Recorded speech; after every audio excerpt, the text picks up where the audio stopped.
회장님 숨 참으세요. 11살 아이가 노인의 입을 막았습니다. 쓰레기 더미 뒤 악취 속에서 두 사람은 숨죽이고 있었어요. 발소리가 점점 가까워졌습니다. 손전등 불빛이 머리 위를 스쳐갔어요. 그 노인은 대성그룹의 회장이었습니다. 그리고 그녀를 이 폭우 속에 버리고 지금 쫓고 있는 건 친아들과 며느리가 보낸 사람들이었어요. 재벌집 식모아들이 왜 목숨 걸고 회장을 숨기고 있는 걸까요? 모든 건 2주 전부터 시작되었습니다. 오늘 이야기는 특별히 게시글을 통해 소중한 8분이 투표해 주신 주제로 찾아왔습니다. 다음 이야기가 궁금하시다면 구독과 엄지척 버튼 꾹 눌러주세요. 민낯사연 가족 여러분의 응원이 더 좋은 이야기를 만드는 힘이 됩니다. 대성그룹 저택의 아침은 겉보기엔 평화로워 보였습니다. 넓은 정원에는 철마다 심어놓은 꽃들이 만개해 있었고 분수대에서는 맑은 물이 햇살을 받아 반짝거렸어요. 2층짜리 본체는 유럽의 어느 성을 옮겨놓은 듯 웅장했고 창문마다 하얀 커튼이 바람에 나풀거렸습니다. 누가 봐도 행복한 가족이 살 것 같은 집이었어요. 하지만 그 화려한 문을 열고 안으로 들어가면 이야기가 달라졌습니다. 이 집 안에는 눈에 보이지 않는 살얼음이 깔려 있었어요. 누구도 입 밖으로 꺼내지 않지만 이 집에서 일하는 사람이라면 모두가 아는 사실이었습니다. 윤소의 회장과 며느리 서영은 사이에 흐르는 싸늘한 기류, 그리고 그 사이에 끼어 눈치만 보는 아들 최민석의 무기력함. 겉으로는 화목한 척했지만 속은 언제 깨져도 이상하지 않을 유리장 같았어요. 그날 아침도 똑같았습니다. 본체 주방에서는 며느리 영은이 식탁에 앉아 커피를 홀짝이고 있었어요. 손에는 최신형 스마트폰이 들려 있었고 손톱에는 어제 새로 받은 젤네일이 반짝거렸습니다. 눈은 화면에 고정되어 있었지만 그 시선 끝에는 분명 다른 무언가를 노리는 날카로움이 숨어 있었어요. 주방 한쪽에서는 식모 지숙이 설거지를 하고 있었습니다. 지숙은 새벽 5시에 일어나 이 집 식구들의 아침을 준비했어요. 밥을 짓고 국을 끓이고 반찬을 데우고 식탁을 차리고 그 모든 일을 마친 뒤에야 비로소 싱크대 앞에 설 수 있었습니다. 그녀의 손은 물에 불어 있었고 손등에는 오래된 상처 자국이 희미하게 남아 있었어요. 아줌마, 영은의 목소리가 주방에 울렸습니다. 아줌마. 그 호칭에는 존중의 의미가 전혀 없었어요. 지숙은 손에 묻은 물기를 앞치마에 훔치며 고개를 돌렸어요. 네, 사모님. 부르셨어요? 영은은 식탁 위에 놓인 접시를 턱으로 가리켰습니다. 아침에 내놓았던 생선구이가 담긴 접시였어요. 회장인 시어머니가 두어 젓가락 뜨고 남긴 것인데 살점은 거의 발려나가고 가시와 꼬리 그리고 약간의 찌꺼기만 남아 있었습니다. 이거 아까우니까 가져가.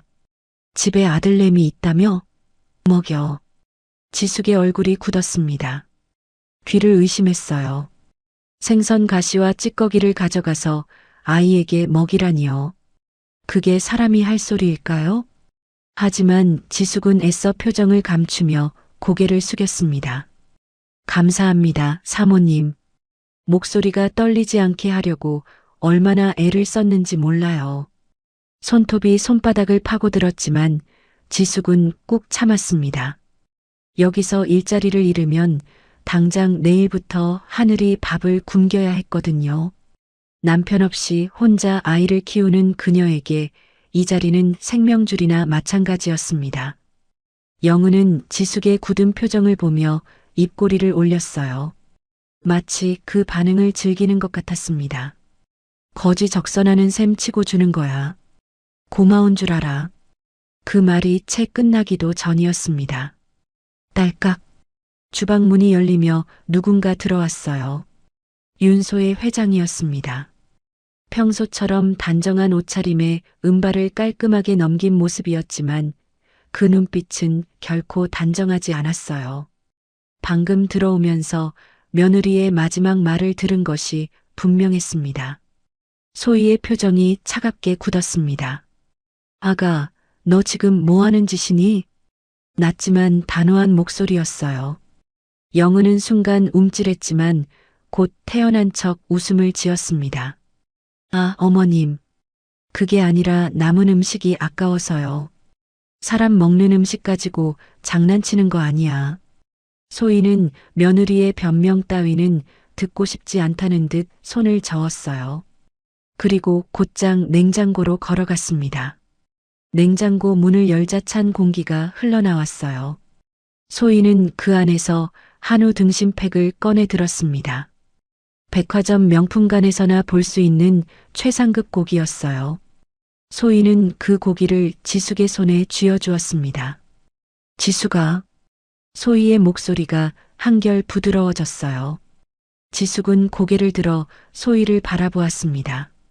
그 눈에는 놀라움과 감사함, 그리고 알 수 없는 감정이 뒤섞여 있었어요. 오늘 하늘이 생일이지? 지숙의 눈이 커졌습니다. 소희가 자기 아들의 생일을 기억하고 있다니요. 아이 생일이라고 따로 말씀드린 적도 없는데 어떻게 아셨을까요? 가서 미역국에 고기 듬뿍 넣어 끓여줘라. 한창 클 나이인데 잘 먹여야지. 지숙의 목이 메었습니다. 고맙다는 말을 하려는데 목소리가 나오지 않았어요. 그저 연신 고개를 숙이며 인사를 올렸습니다. 손에 들린 한우팩이 묵직하게 느껴졌어요. 이건 그냥 고기가 아니었습니다. 이 차가운 집에서 유일하게 느낄 수 있는 온기였어요. 사실 지숙에게 소희는 단순한 고용주가 아니었습니다. 목숨을 구해준 은인이었어요. 지숙의 마음속에는 5년 전 그날이 떠올랐습니다. 서울역 지하도였어요. 눈이 펑펑 쏟아지던 밤이었습니다. 지숙은 6살 하늘이를 품에 안은 채 차가운 바닥에 웅크리고 있었어요. 입고 있는 옷이라고는 얇은 면 점퍼 하나뿐이었습니다. 이가 딱딱 부딪혔고 손끝은 이미 감각을 잃어가고 있었어요. 남편의 도박빚 때문에 야반도주를 해야 했습니다. 집도 돈도 갈 곳도 없었어요. 빚쟁이들이 쫓아올까봐 무서워서 아는 사람에게 연락도 못했습니다. 그렇게 며칠을 떠돌다가 결국 서울역 지하도까지 흘러들어온 거예요. 하늘이는 배고픔에 지쳐 잠들어 있었습니다. 창백한 볼에 핏기가 없었어요. 마른 입술이 파르르 떨리고 있었죠. 지숙은 그런 아이를 바라보며 눈물을 흘렸습니다. 미안해 하늘아, 엄마가 미안해. 목소리가 나오지 않았어요. 목이 메어서 겨우 속삭일 수밖에 없었습니다. 이렇게 추운 곳에서 밤을 보내면 아이가 어떻게 될지 지숙은 너무나 잘 알고 있었어요. 지나가는 사람들은 두 모녀를 피해갔습니다. 거지네, 더러워. 요즘 저런 사람들이 왜 이렇게 많아? 수군거리는 소리가 들렸어요. 차갑고 경멸에 찬 시선들이 지숙의 온몸을 훑고 지나갔습니다. 하지만 지숙은 고개조차 들 수 없었어요. 부끄러워서가 아니었습니다. 아이를 이 지경으로 만든 자신이 한심해서 눈을 마주칠 용기가 나지 않았던 거예요. 그때였습니다. 누군가 지숙 앞에 멈춰 섰어요. 비싼 구두가 보였습니다. 지숙은 고개를 들지 않았어요. 또 욕을 하려나 싶었거든요. 그런데 그 사람은 쭈그리고 앉았습니다. 그리고 따뜻한 손길이 느껴졌어요. 목에 두르고 있던 밍크 목도리를 풀어서 잠든 하늘이에게 덮어주는 거였습니다. 부드럽고 따뜻한 털이 아이의 작은 몸을 감쌌어요. 지숙이 놀라서 고개를 들었습니다. 그곳에는 단정한 옷차림의 여자가 있었어요. 나이는 60쯤 되어 보였지만 눈빛은 따뜻했습니다. 고급스러운 코트를 입고 있었는데 무료 급식 봉사를 마치고 돌아가는 길인 것 같았어요. 손에는 급식 봉사자용 앞치마가 들려 있었거든요. 아기 엄마, 이 추운 데서 뭐 하는 거야? 애 얼어 죽겠네. 그 여자의 목소리는 따뜻했습니다. 꾸짖는 것도 아니고 동정하는 것도 아니었어요. 그냥 당연하다는 듯이 자연스럽게 말을 건네는 거였습니다. 지숙은 아무 말도 할 수 없었어요. 목이 막혀서 소리가 나오지 않았습니다. 일단 일어나. 따뜻한 국밥이라도 먹으러 가자. 그 여자가 지숙의 팔을 잡아 일으켜 세웠습니다. 지숙은 영문도 모른 채 이끌려갔어요. 다리에 힘이 풀려서 제대로 걷지도 못했지만 그 여자는 지숙을 부축하며 천천히 걸어주었습니다. 서울역 근처의 작은 국밥집이었어요. 김이 모락모락 나는 돼지국밥 2그릇이 나왔습니다. 지숙은 정신없이 밥을 퍼먹었어요. 배가 너무 고파서 체면 같은 건 생각할 겨를이 없었습니다. 하늘이도 잠에서 깨어 허겁지겁 밥을 먹었어요. 국물을 한 모금 삼킬 때마다 얼었던 몸이 녹는 것 같았습니다.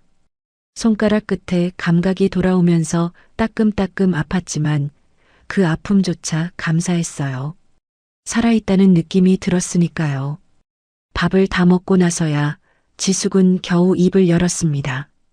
자신의 사연을 하나하나 털어놓았어요. 남편의 도박, 빚쟁이들의 협박, 야반도주, 그리고 갈 곳 없는 현실까지 이야기를 하는 동안 눈물이 멈추지 않았습니다. 숟가락을 쥔 손이 떨렸어요. 부끄러웠고 서러웠고 막막했습니다. 그 여자는 조용히 듣고만 있었어요.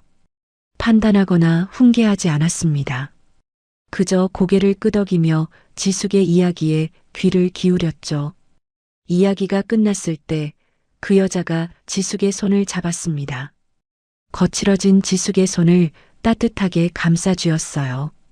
갈 데 없으면 우리 집으로 가자. 지숙은 귀를 의심했습니다. 내 집에 빈방 하나 내줄 테니 거기서 일하면서 애 키워. 그 여자의 눈이 반짝였어요. 진심이 담긴 눈빛이었습니다.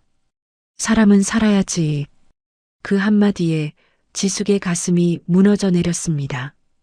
참고 있던 울음이 터져 나왔어요. 숟가락을 든 채로 오열했습니다. 식당에 있던 사람들이 쳐다봤지만 신경 쓸 겨를이 없었어요. 그 여자는 묵묵히 기다려 주었습니다. 나도 남편 없이 아이 혼자 키워봐서 그 심정 다 이해할 수는 없어도 잘 알아. 이럴 때일수록 엄마가 힘내야지. 그리고 하늘이에게 다가가서 입가에 묻은 밥풀을 부드럽게 떼어주었어요. 밥 맛있었니? 네. 6살 하늘이가 고개를 끄덕였습니다. 그 여자가 하늘이의 머리를 쓰다듬으며 웃었어요. 이제 배 안 고프겠네. 잘 먹었으면 됐다. 그 여자가 바로 소희 회장이었습니다. 그날 소희는 두 모녀에게 밥만 준 게 아니었어요. 살아야 할 이유를 주었습니다. 다시 일어설 수 있는 힘을 주었어요. 그래서 지숙에게 소희가 건네는 고기 한 점은 그저 음식이 아니었습니다. 5년 전 그날의 온기가 담긴 것이었어요. 세상에서 버림받았던 두 모녀를 구해준 그 손길의 연장이었죠. 지숙은 그 은혜를 단 하루도 잊은 적이 없었습니다. 그리고 하늘이도 마찬가지였어요. 비록 6살의 기억이지만 그날 밤 따뜻했던 국밥의 맛과 소희의 손길은 아이의 마음속에 깊이 새겨져 있었습니다. 그래서 이 집에서 아무리 힘든 일을 당해도 지숙은 버틸 수 있었어요. 소희가 있는 한 이곳은 여전히 살아갈 수 있는 곳이었으니까요. 소희가 주방을 나간 뒤 영은의 얼굴이 일그러졌습니다. 입술을 깨물며 시어머니가 나간 문을 노려보았어요. 그 눈빛에는 도끼가 서려 있었습니다. 저 노망난 노인네가 식모 따위한테. 영은은 작게 중얼거렸어요. 그 목소리에는 분노와 함께 뭔가 다른 것이 섞여 있었습니다. 단순한 미움이 아닌 더 깊고 어두운 감정이었어요. 하지만 그게 무엇인지는 아직 아무도 몰랐습니다. 저녁 무렵 저택 뒤편으로 가면 본체와는 완전히 다른 세계가 펼쳐졌습니다. 본체에서 100m쯤 떨어진 곳에 낡은 별채가 있었어요. 원래는 정원사가 쓰던 창고였는데 지금은 식모인 지숙과 그 아들 하늘이가 살고 있었습니다. 칠이 벗겨진 나무문, 한쪽이 깨진 유리창, 여름엔 덥고 겨울엔 추운 방 한 칸. 본체의 화려함과는 비교조차 할 수 없는 초라한 공간이었어요. 소희는 지숙과 하늘이 본체에 같이 있길 원했습니다. 하지만 며느리 영은의 반대로 지숙이 별채라도 감사하다며 소희를 만류했죠. 학교에서 돌아온 하늘이는 그 좁은 방 구석에 앉아 노트북을 켜고 있었습니다. 소희가 몰래 선물해 준 것이었어요. 화면에는 복잡한 코드들이 빼곡히 적혀 있었습니다. 11살짜리 아이가 보기엔 너무 어려운 것들이었지만 하늘이의 눈은 진지하게 그 글자들을 쫓고 있었어요. 하늘이에게는 남들이 모르는 재능이 있었습니다. 컴퓨터를 다루는 솜씨가 보통이 아니었어요. 학교 컴퓨터 선생님도 혀를 내두를 정도였습니다. 하지만 그 재능을 키워줄 환경은 어디에도 없었어요.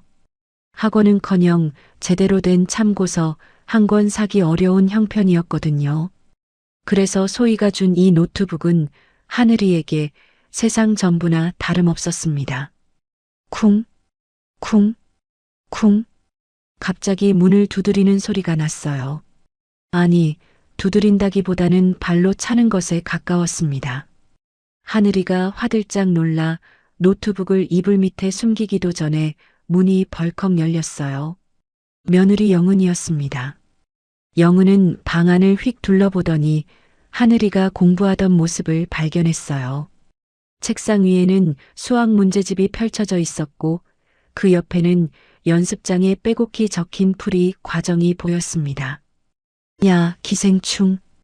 영은의 입에서 튀어나온 말에 하늘이의 어깨가 움츠러들었어요. 내가 전기세네. 어디서 감히 전기를 펑펑 써? 영은은 방 안으로 들어오더니 벽에 꽂혀있던 노트북 충전기 코드를 확 뽑아버렸습니다. 그리고 책상 위에 수학 문제집을 집어들더니 바닥에 내동댕이 쳤어요. 퍽! 문제집이 바닥에 떨어지며 둔탁한 소리를 냈습니다. 하늘이가 아끼는 문제집이었어요.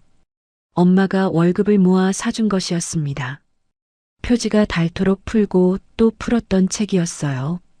영은은 거기서 멈추지 않았습니다. 발로 그 문제집을 툭툭 걷어찼어요. 주제 파악이나 해.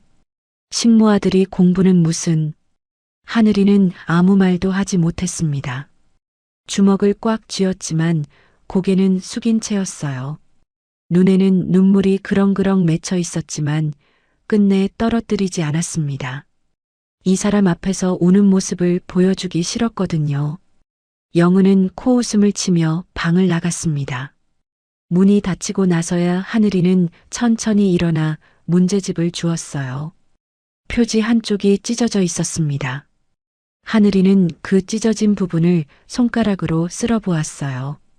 가슴 한 구석이 쇳덩이에 눌린 듯 묵직해졌습니다. 왜 그래야 하는 걸까요? 엄마가 뭘 잘못했다고, 자신이 뭘 잘못했다고, 그냥 가난하다는 것만으로 이렇게까지 무시를 당해야 하는 걸까요?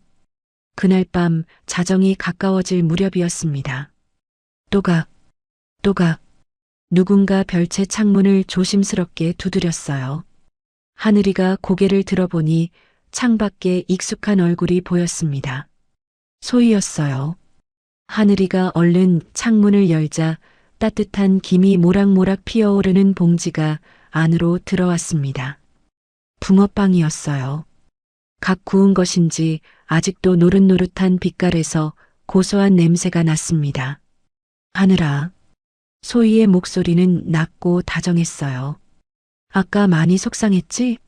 할미가 대신 미안하다. 하늘이는 아무 말도 하지 못했습니다. 목이 메어서 말이 나오지 않았거든요. 어떻게 하셨을까요? 저녁에 있었던 일을 아무에게도 말하지 않았는데 소희는 창틀에 팔을 기대며 하늘이를 바라보았어요. 너는 착하고 똑똑하니까 꼭 훌륭한 사람이 될 거야. 할미가 장담한다. 하늘이의 눈에서 결국 눈물이 흘러내렸습니다. 참고 참았던 눈물이었어요. 하늘이는 손등으로 눈물을 훔치며 입을 열었습니다. 회장님, 감사합니다. 제가 나중에 회장님 꼭 지켜드릴게요. 11살 아이의 입에서 나온 말치고는 너무 무거운 약속이었어요. 하지만 그 순간 하늘이의 눈빛은 진지했습니다. 어린아이의 눈이라고 믿기 어려울 만큼 단단한 무언가가 그 안에서 빛나고 있었어요. 소희는 그런 하늘이를 보며 쓸쓸하게 웃었습니다. 그녀는 몰랐어요. 이 아이가 정말로 그 약속을 지키게 될 줄은. 그리고 그날이 생각보다 훨씬 빨리 다가오고 있다는 것도요. 그날 이후로 며칠이 흘렀습니다. 하늘이는 이상한 점을 느끼기 시작했어요. 소희의 상태가 눈에 띄게 나빠지고 있었거든요. 소희가 자신의 이름을 가끔 잊어버렸어요. 하늘아라고 부르다가 멈칫거리거나 내 이름이 뭐였더라라고 되묻는 일이 생겼습니다. 처음에는 그냥 깜빡하신 거라고 생각했어요. 하지만 그런 일이 점점 잦아졌습니다. 멍하니 허공을 응시하는 시간도 길어졌어요. 말을 걸어도 한참 뒤에야 응 하고 대답하셨습니다. 총명하던 눈빛이 안개에 잠긴 듯 흐려지고 있었어요. 단순한 노화가 아니었습니다. 하늘이의 직감이 경고를 보내고 있었어요. 하늘이에게는 남들이 모르는 비밀이 하나 있었습니다. 저택의 CCTV 시스템. 그걸 몰래 해킹해 둔 것이었어요. 물론 나쁜 마음으로 한 건 아니었습니다. 엄마가 혹시라도 누명을 쓰거나 억울한 일을 당할까봐 대비해 둔 것이었어요. 그날 밤 하늘이는 낡은 스마트폰으로 CCTV 영상을 확인하기 시작했습니다. 엄마가 준 구형폰이었어요. 액정 한쪽이 깨져 있고 배터리도 금방 닳았지만 하늘이에게는 충분했습니다. 화면 속에는 본체 거실이 보였습니다. 낮 2시쯤의 영상이었어요. 거실 소파에 아들 민석이 비스듬히 누워 있었습니다. 한쪽 손에는 스마트폰이 들려 있었고 다른 손으로는 리모컨을 만지작거리고 있었어요. 40이 넘은 남자가 한낮에 소파에 드러누워 있는 모습이 영 볼품 없었습니다. 엄마 지숙이 주방에서 일하고 있었어요. 설거지를 하고 조리대를 닦고 있었습니다.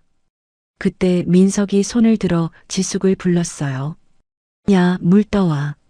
지숙이 손에 물기를 닦으며 다가갔습니다. 그런데 민석은 지숙이 가져온 물컵을 받아들더니 한 모금도 마시지 않고 바닥에 쏟아버렸어요. 미지근하잖아. 다시 떠와. 칠칠 맞게.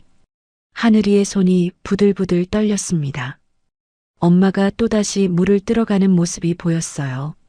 민석은 그 뒷모습을 보며 코웃음을 쳤습니다. 그 표정이 너무나 역겨웠어요. 하지만 진짜 충격적인 장면은 그 다음이었습니다. 엄마가 물을 뜨러간 사이 며느리 영은이 주방으로 들어왔어요. 영은은 주변을 두리번거리더니 찬장 쪽으로 다가갔습니다. 그리고 그 안에서 뭔가를 꺼냈어요. 갈색 약통이었습니다. 소희가 매일 먹는 영양제 통이었어요. 하늘이는 숨을 죽이며 화면을 지켜보았습니다. 영은은 약통 뚜껑을 열었습니다. 그리고 그 안에 있던 알약들을 쓰레기통에 버렸어요. 텅 빈 통 안으로 다른 알약들을 채워 넣었습니다. 흰색의 작은 알약들이었어요. 원래 있던 영양제와는 분명히 다른 것이었습니다. 하늘이의 심장이 쿵쿵 뛰기 시작했습니다. 뭔가 잘못됐어요. 저건 분명히 정상적인 행동이 아니었습니다. 그때 민석이 소파에서 일어나 영은에게 다가갔어요. 두 사람은 고개를 맞대고 뭔가를 속삭였습니다. CCTV에는 소리가 녹음되지 않았지만 하늘이는 입모양을 읽으려고 애썼어요. 그리고 다음 순간 하늘이는 온몸에 소름이 돋았습니다. 영은이 와인 잔 2개를 꺼내 들었거든요. 두 사람은 서로를 바라보며 잔을 부딪혔습니다. 마치 뭔가를 축하하는 것처럼요. 그 웃음이 너무나 소름 끼쳤어요. 밝은 대낮의 주방에서 시어머니 몰래 알약을 바꿔치기 한 직후에 짓는 웃음이라고는 믿기 어려웠습니다. 하늘이는 다른 시간대의 영상들도 확인하기 시작했습니다. 그러자 패턴이 보였어요. 며느리 영은은 거의 매일 같은 시간에 약통을 확인했습니다. 그리고 일주일에 2~3번씩 새로운 알약을 채워 넣었어요. 회장이 그 약을 먹을 때마다 상태가 나빠지는 것도 영상으로 확인할 수 있었습니다. 어제 녹화된 영상에서 결정적인 장면을 발견했습니다. 민석과 영은이 침실에서 대화를 나누고 있었어요. 이번에는 소리까지 녹음되어 있었습니다. 하늘이는 이어폰을 꽂고 볼륨을 최대로 높였어요. 민석의 목소리가 들렸습니다. 여보, 그 약 효과 확실해? 엄마가 요즘 자꾸 헛소리하긴 하던데. 영은의 대답이 이어졌어요. 미국에서 몰래 들여온 약이야. 그걸 먹은 뒤로 사람이 완전히 달라져. 요양원 보내기 딱 좋지. 하늘이는 귀를 의심했습니다. 방금 들은 게 정말 맞는 걸까요? 아들과 며느리가 친어머니를 치매 환자로 만들려 한다고요. 그것도 약물을 써서요. 민석의 다음 말이 하늘이의 가슴에 못을 박았습니다. 회사 지분 문제도 빨리 정리해야 해. 엄마가 정신 못 차릴 때 위임장 받아내자. 영은이 낄낄거리며 대답했어요. 걱정 마. 내가 다 계획해뒀어. 1~2달만 더 먹이면 완전히 폐인이 될 거야. 그 노망난 노인네가 식모들 아끼고 도는 것도 더 이상은 못 봐주겠어. 하늘이는 손으로 입을 틀어막았습니다. 구역질이 올라왔어요. 사람이 어떻게 저럴 수 있을까요?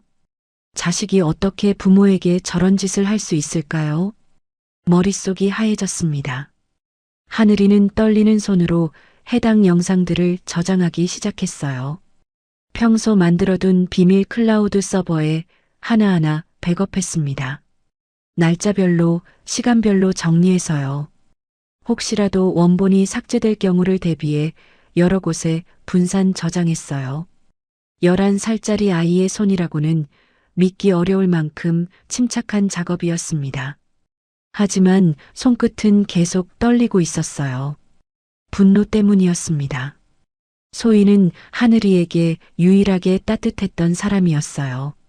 엄마가 모욕을 당해도 아무 말 못하고 고개를 숙여야 하는 이 집에서 유일하게 사람 대접을 해준 분이었습니다. 그런 소희를 자기 자식들이 서서히 죽이고 있었어요. 하늘이는 창밖을 바라보았습니다. 본체 2층에 불이 켜져 있었어요. 소희의 방이었습니다. 지금 이 시간에도 소희는 그 수상한 알약을 먹고 있을지도 몰랐어요. 어떻게 해야 할까요? 하늘은 당장 저 나쁜 사람들을 경찰에 신고하고 싶었어요. 하지만 그럴 수 없었습니다. 11살짜리 식모의 아들이 대기업 회장 자녀들을 고발한다고요? 누가 믿어주겠어요? 하늘이는 고개를 숙이고 생각에 잠겼습니다. 지금 당장은 어떻게 할 수가 없었어요. 하지만 포기할 수도 없었습니다. 소희를 그냥 내버려둘 순 없었거든요. 반드시 방법을 찾아야 했어요. 그때 별채 문이 열리며 엄마 지숙이 들어왔습니다. 하늘아, 아직 안 잤어? 하늘이는 재빨리 폰을 이불 밑에 숨기며 대답했어요. 응, 지금 자려고. 지숙은 피곤한 표정으로 아들 옆에 앉았습니다.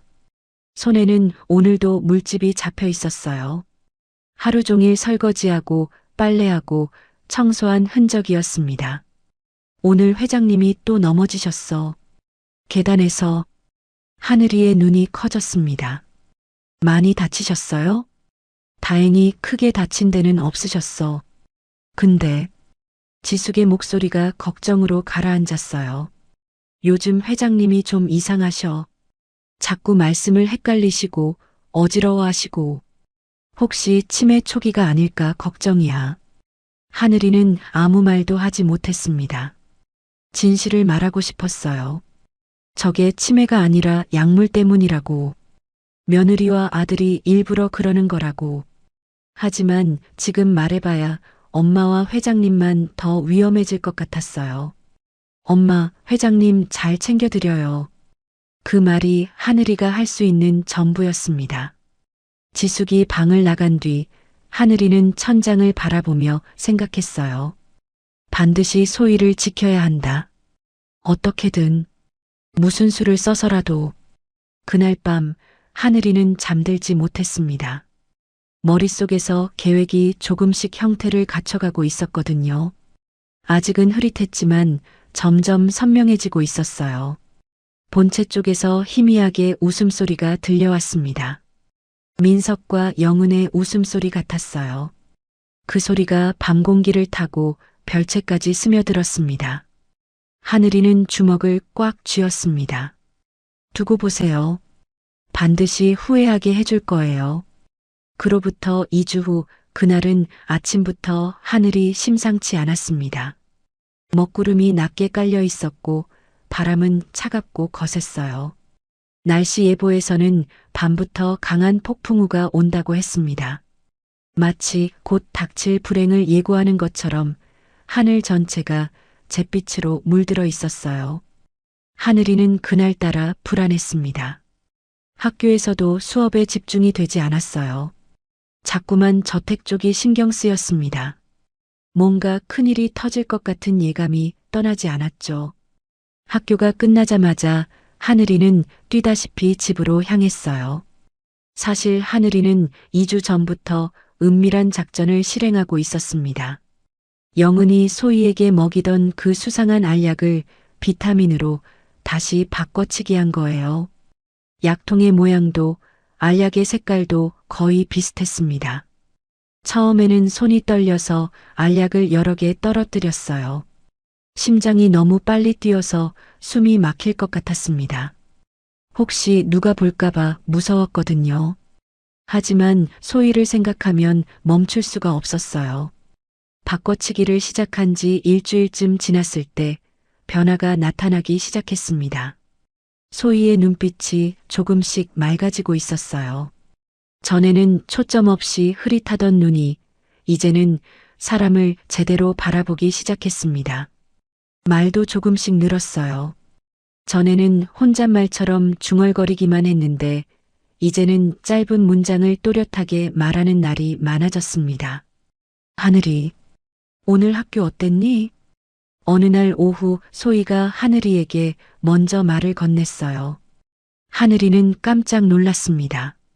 소희가 이렇게 또렷하게 말하는 건 정말 오랜만이었거든요. 네, 회장님. 오늘 수학시험 봤어요. 그래, 잘 봤어? 소희의 입가에 희미한 미소가 떠올랐습니다. 그 미소를 보는 순간 하늘이의 가슴이 뭉클해졌어요. 효과가 있었던 겁니다. 그 무서운 약을 먹지 않으니까 소희가 조금씩 돌아오고 있었어요.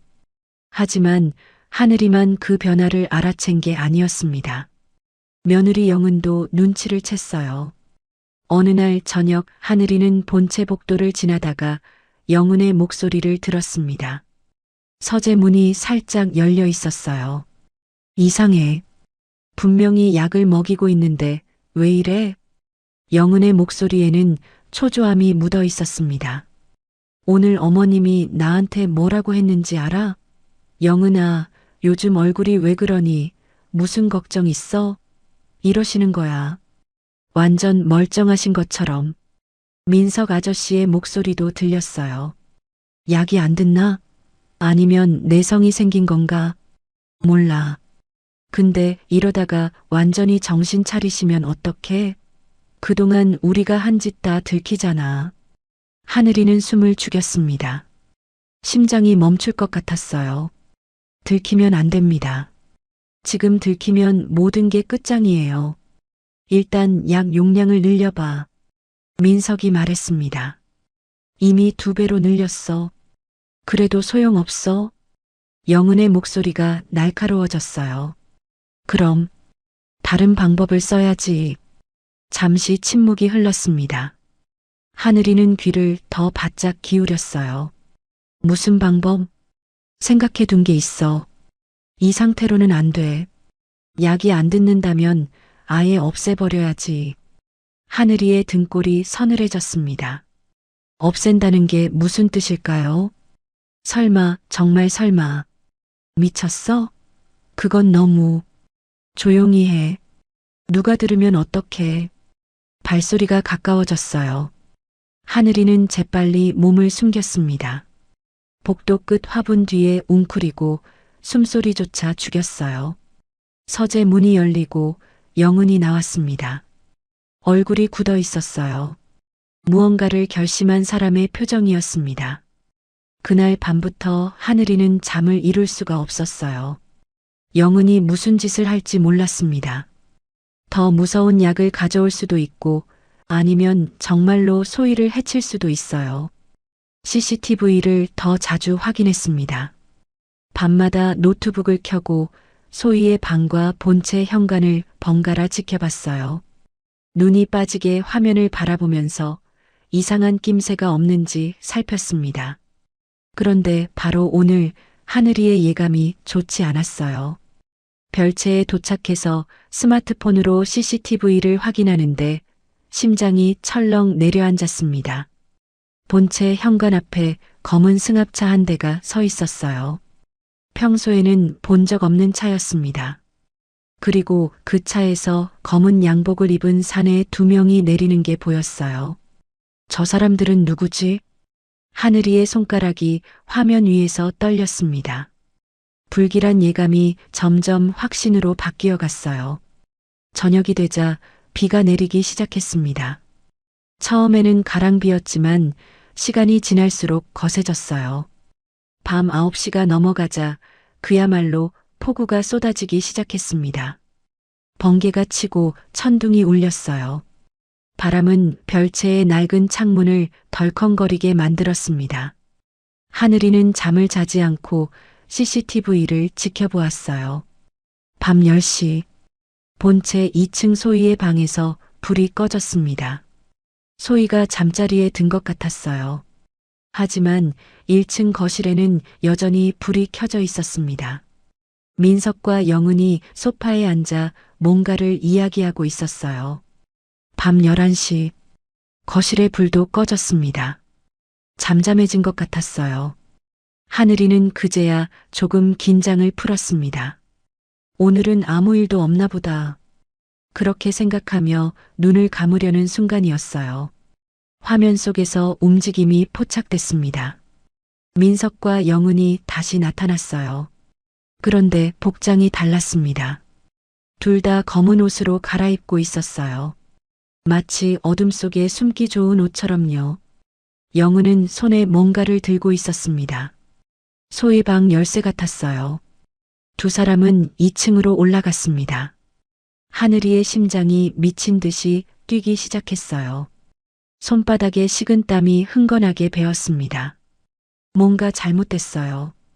분명히 뭔가 잘못됐습니다. 2층 복도 CCTV로 화면을 전환했어요. 민석과 영은이 소희의 방 앞에 서 있었습니다. 영은이 열쇠로 문을 열었어요. 그리고 두 사람이 안으로 들어갔습니다. 잠시 후 소희가 휠체어에 실려 나왔어요. 하늘이는 눈을 의심했습니다. 소희는 축 늘어져 있었어요. 의식이 거의 없는 것 같았습니다. 얇은 잠옷 차림이었고 슬리퍼도 신지 않은 맨발이었어요. 이 폭우 치는 밤에 저 상태로 어디를 데려가려는 걸까요? 하늘이는 벌떡 일어났습니다. 엄마를 깨워야 하나? 아니, 경찰에 신고해야 하나? 머릿속이 복잡했어요.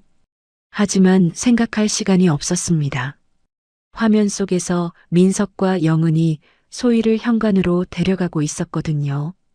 하늘이는 서둘러 별채 문을 열고 밖을 내다보았습니다. 폭우가 쏟아지고 있었어요. 한치 앞도 제대로 보이지 않았습니다. 그 빗속을 뚫고 본체 현관 쪽을 바라보았어요. 현관문이 열리고 민석이 휠체어를 밀며 나왔습니다. 영은이 우산을 들고 뒤따랐어요. 하지만 우산은 자기만 쓰고 있었습니다. 소희는 그대로 비를 맞고 있었어요. 그때 방 안에서 인기척이 들렸습니다. 하늘아, 이 시간에 너 안 자고 뭐해? 하늘은 울먹이며 말했어요. 엄마, 회장님이. 그때 별채 쪽으로 다가오는 발소리가 들렸습니다. 지숙은 본능적으로 재빨리 하늘이를 이불 속으로 숨겼어요. 그리고 지숙은 문 밖으로 조심스럽게 나갔습니다. 하늘은 이불 속에서 심장이 터질 것 같았죠. 문 밖에서 영은의 목소리가 들렸어요. 아줌마, 거기서 뭐해? 잠시 침묵이 흘렀습니다. 지숙이 대답했어요. 비가 많이 오는 것 같아서 걱정되세요. 사모님은 이 시간에 무슨 일이세요? 지숙이 영은에게 물으며 현관 쪽으로 눈을 살짝 돌렸습니다.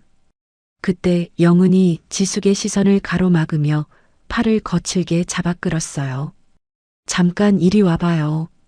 지숙이 끌려나갔습니다. 하늘이는 이불 틈 사이로 그 모습을 지켜보았어요. 심장이 쿵쿵쿵 뛰어서 이불 밖으로 소리가 새어나갈 것 같았습니다. 밖에서 말다툼 소리가 들렸어요. 사모님, 회장님, 어디 모시고 가시는 거예요? 지숙의 다급한 목소리였습니다. 분명 현관 쪽에서 소희가 끌려나가는 걸 본 것 같았어요. 퍽! 둔탁한 소리가 났습니다. 그리고 지숙의 신음소리가 들렸어요. 건방지게 어디서 말대꾸야? 너도 잘리고 싶어? 영은의 날카로운 목소리가 빗소리를 뚫고 들렸습니다. 지숙이 뺨을 맞은 것이 분명했어요. 오늘 밤 쥐 죽은 듯이 있어. 내 아들놈까지 길바닥에 나앉고 싶지 않으면. 발소리가 멀어졌습니다. 그리고 철컥 문 밖에서 도어락 채우는 소리가 났어요. 지숙을 별채 안쪽 창고에 가둔 것이었습니다. 영은이 자리를 떠나자 하늘이가 이불을 박차고 일어났어요. 엄마. 문으로 달려가 손잡이를 돌렸지만 문은 꿈쩍도 하지 않았어요. 밖에서 비밀번호를 설정해 잠근 것 같았습니다. 하늘아, 괜찮아? 문 저편에서 지숙의 떨리는 목소리가 들렸어요. 엄마, 나 괜찮아. 엄마는요? 나도 괜찮아. 근데 회장님이, 저 사람들이 회장님을, 엄마의 목소리가 울먹였습니다. 하늘이는 이를 악물었어요. 이대로 있을 순 없었습니다. 소희가 어디론가 끌려가고 있었어요. 이 폭풍우 치는 밤에 잠옷바람에 맨발인 채로요. 분명 좋은 곳으로 가는 게 아니었습니다. 하늘이는 창문을 열었어요. 좁았지만 빠져나갈 수 있는 크기였습니다. 어른은 힘들어도 11살짜리 아이 몸이라면 가능했어요. 비가 쏟아져 들어왔습니다. 얼굴에 빗방울이 후려쳤어요. 하지만 하늘이는 망설이지 않았습니다. 창틀을 잡고 몸을 밀어 밖으로 빠져나왔어요. 폭우가 온몸을 적셨습니다. 순식간에 옷이 흠뻑 젖었어요. 바람이 세차게 불어 몸이 휘청거렸습니다. 하지만 하늘이는 본체 쪽을 향해 뛰었어요. 현관 앞에 도착했을 때 검은 승용차가 막 출발하려 하고 있었습니다. 뒷좌석에 소희의 모습이 희미하게 보였어요. 축 늘어진 채로 누군가에게 기대어 있었습니다. 차가 움직이기 시작했습니다. 하늘이는 그 차를 쫓을 수 없었어요. 두 다리로는 차를 따라잡을 수 없었습니다. 하지만 하늘이에게는 준비해둔 것이 있었어요. 별채 뒤편 창고로 달려갔습니다. 거기에는 낡은 자전거 한 대가 있었어요. 누군가 버린 것을 주워서 직접 고친 것이었습니다. 체인이 좀 낡았지만 아직 굴러갔어요. 그리고 하나 더. 하늘이는 주머니에서 작은 기계를 꺼냈습니다. GPS 위치 추적기였어요. 며칠 전에 몰래 소희의 핸드폰에 넣어둔 것이었습니다. 혹시 모를 상황에 대비해서요. 스마트폰으로 위치를 확인했습니다. 빨간 점이 움직이고 있었어요. 도심을 벗어나 외곽 쪽으로 향하고 있었습니다. 재개발 구역 방향이었어요. 하늘이는 자전거에 올라탔습니다. 페달을 밟는 순간 빗물이 눈으로 들이쳤어요. 앞이 제대로 보이지 않았습니다. 바람은 자전거를 옆으로 밀어붙였어요. 넘어질 뻔한 것이 한두 번이 아니었습니다. 하지만 하늘이는 멈추지 않았어요. 소희의 얼굴이 떠올랐습니다. 생일날 밤 창문 너머로 건네주던 따뜻한 붕어빵. 너는 착하고 똑똑하니까 꼭 훌륭한 사람이 될 거야 라고 말씀하시던 다정한 목소리. 이 차가운 집에서 유일하게 따뜻했던 그 손길. 그분을 지켜야 했습니다. 무슨 일이 있어도. 하늘이는 폭우를 뚫고 페달을 밟았습니다. 다리가 후들거렸지만 멈추지 않았어요. 심장이 터질 것 같았지만 포기하지 않았습니다. GPS 신호를 따라 달렸어요. 재개발 구역의 으슥한 공터에 검은 승용차 한 대가 멈췄습니다. 인적이 끊긴 지 오래된 곳이었어요. 가로등도 없고 주변에는 공사가 중단된 건물들만 흉물처럼 서 있었습니다. 폭우가 쏟아지는 한밤중에 이런 곳을 찾는 사람은 아무도 없었어요. 그래서 이들이 이곳을 선택한 것이겠죠. 차 문이 열리고 민석이 내렸습니다. 그리고 뒷좌석에서 어머니를 끌어냈어요. 아니, 끌어냈다기보다는 짐짝처럼 내려놓았다는 표현이 맞을 겁니다. 약에 취해 의식이 거의 없는 소희는 젖은 아스팔트 위에 그대로 쓰러졌어요. 영은이 우산을 쓴 채 차에서 내렸습니다. 그녀는 시어머니의 몸을 뒤지기 시작했어요. 잠옷 주머니를 뒤져 핸드폰을 꺼냈습니다. 그리고 손목에 차고 있던 시계도 풀어냈어요. 작은 지갑에서 신분증과 비상금까지 모두 챙겼습니다. 소희에게는 이제 아무것도 남지 않았어요. 자신이 누구인지 증명할 것도, 누군가에게 연락할 것도, 한 푼의 돈도 없었습니다. 영은이 시어머니인 소희 앞에 쪼그려 앉았습니다. 그리고 귓가에 대고 속삭였어요. 어머님, 여기서 숨바꼭질하는 거예요. 백만 세고 계세요. 절대 눈 뜨면 안 돼요, 알겠죠? 그 목소리에는 비웃음이 가득했습니다. 민석은 어머니를 한 번도 돌아보지 않았어요. 그냥 차에 올라탔습니다. 영은도 뒤따라 탔어요. 엔진 소리가 울리더니 차가 움직이기 시작했습니다. 테일 램프의 빨간 불빛이 점점 작아지더니 결국 어둠 속으로 사라졌어요. 소희는 빗속에 홀로 남겨졌습니다. 얼마나 시간이 흘렀을까요? 멀리서 또 다른 차량의 불빛이 나타났습니다. 검은 승합차였어요. 승합차가 공터에 멈추고 검은 양복의 산에 3명이 내렸습니다. 한 명이 전화기를 귀에 대고 있었어요. 네, 사모님. 도착했습니다. 확실하게 처리하겠습니다. 시체도 못 찾게요. 사내들이 손전등을 켜고 주변을 살피기 시작했습니다. 그 사이 소희는 본능적으로 몸을 일으키려 하고 있었어요. 비에 젖어 축 늘어진 채로 일어나려고 애썼습니다. 하지만 약 기운 때문인지 다리에 힘이 들어가지 않았어요. 몇 번이고 일어서려다 쓰러지기를 반복했습니다. 사내들의 손전등 불빛이 점점 소희 쪽으로 다가오고 있었어요. 바로 그때 어둠 속에서 누군가 다가왔습니다. 하늘이었어요. 하늘이는 숨을 죽이고 소희에게 다가갔습니다. 그리고 낮은 목소리로 말했어요. 회장님, 저예요. 하늘이에요. 소희가 고개를 돌렸습니다. 흐릿한 눈으로 하늘이를 바라보았어요. 알아보는 것 같기도 하고 못 알아보는 것 같기도 했습니다. 여기가 어디냐? 소희의 목소리가 떨리고 있었어요. 지금 설명할 시간 없어요. 저한테 오세요. 빨리요. 하늘이는 소희의 손을 잡아 끌었습니다. 하지만 소희는 제대로 걷지 못했어요. 다리가 풀려서 자꾸 주저앉았습니다. 그때 사내의 목소리가 들렸어요. 저 노인네 어디 숨었어? 오늘 처리 못하면 사모님한테 우리 목 날아가. 손전등 불빛이 이쪽으로 향했습니다. 시간이 없었어요. 하늘이는 소희를 부축해 근처 쓰레기 더미 뒤로 숨겼습니다. 악취가 코를 찔렀지만 신경 쓸 여유가 없었어요. 하늘은 덜덜 떨며 겁에 질린 소희 입을 손으로 막았습니다. 눈에는 눈물이 고여 있었어요. 발소리가 점점 가까워졌습니다. 사내들이 바로 옆을 지나갔어요.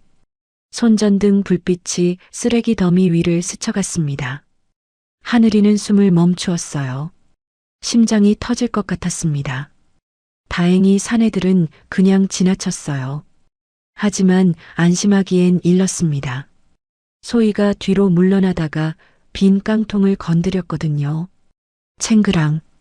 그 소리에 사내들이 일제히 고개를 돌렸습니다. 저기다.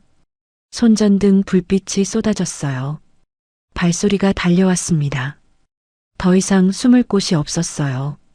그 순간 하늘이는 낡은 건물 벽 틈을 발견했습니다.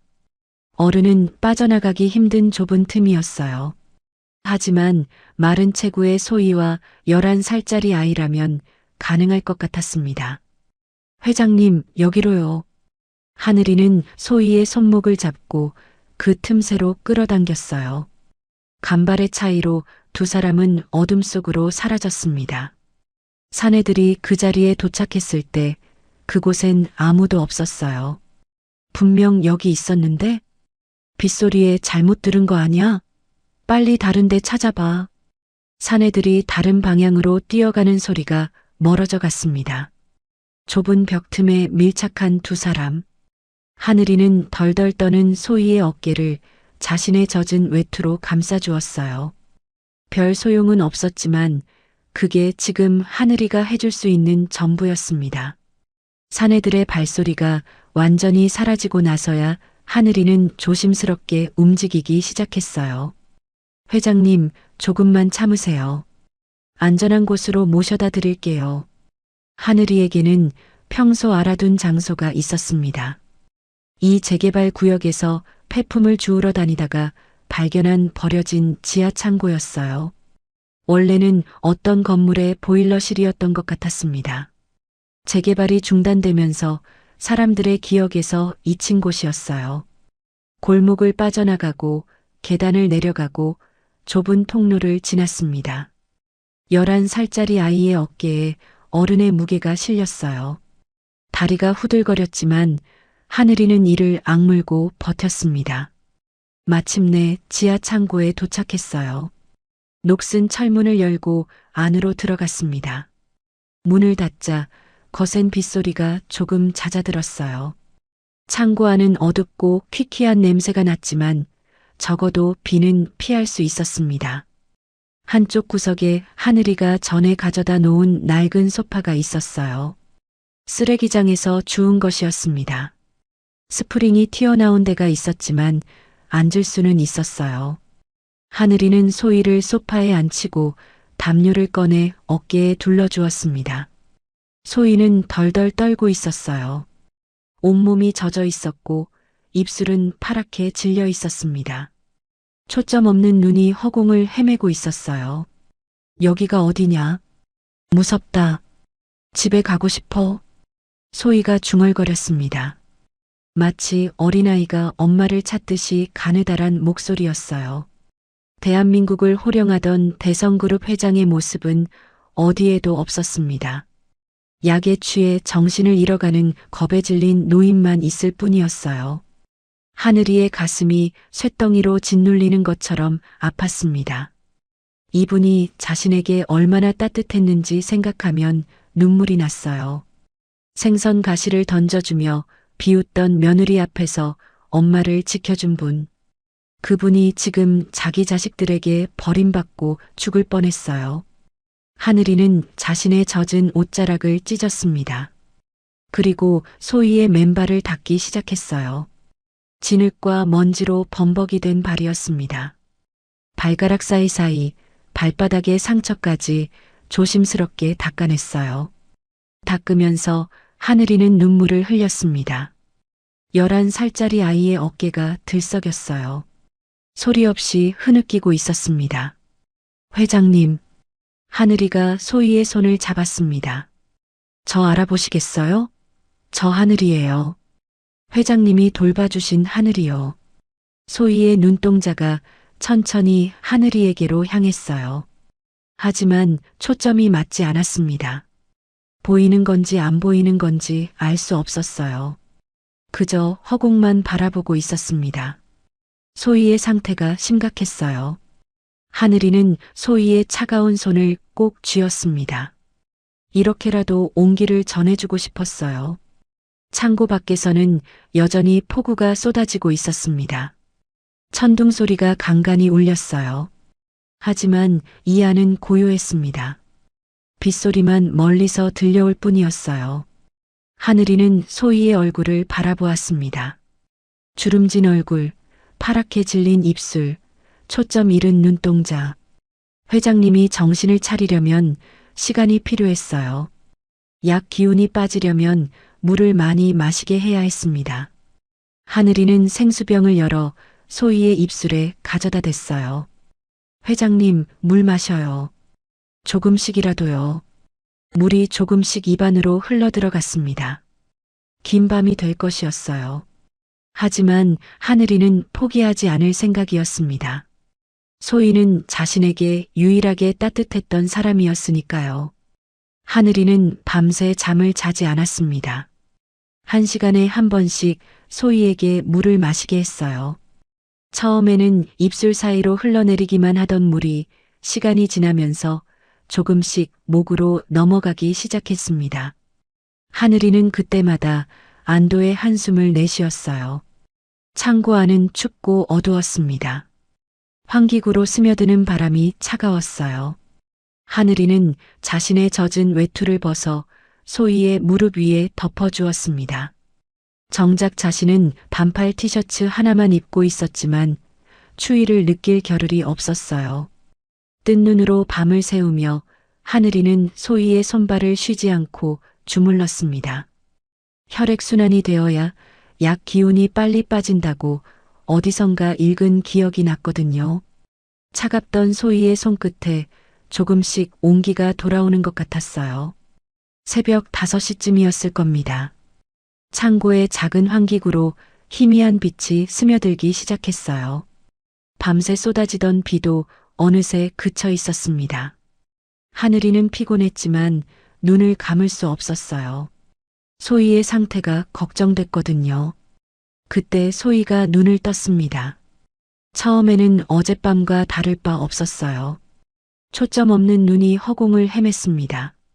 하지만 몇 번 눈을 깜빡이더니 조금씩 눈동자에 초점이 잡히기 시작했어요. 회장님? 하늘이가 조심스럽게 불렀습니다. 소희의 시선이 천천히 하늘이에게로 향했어요. 이번에는 달랐습니다. 분명히 하늘이를 보고 있었어요. 하늘이, 니?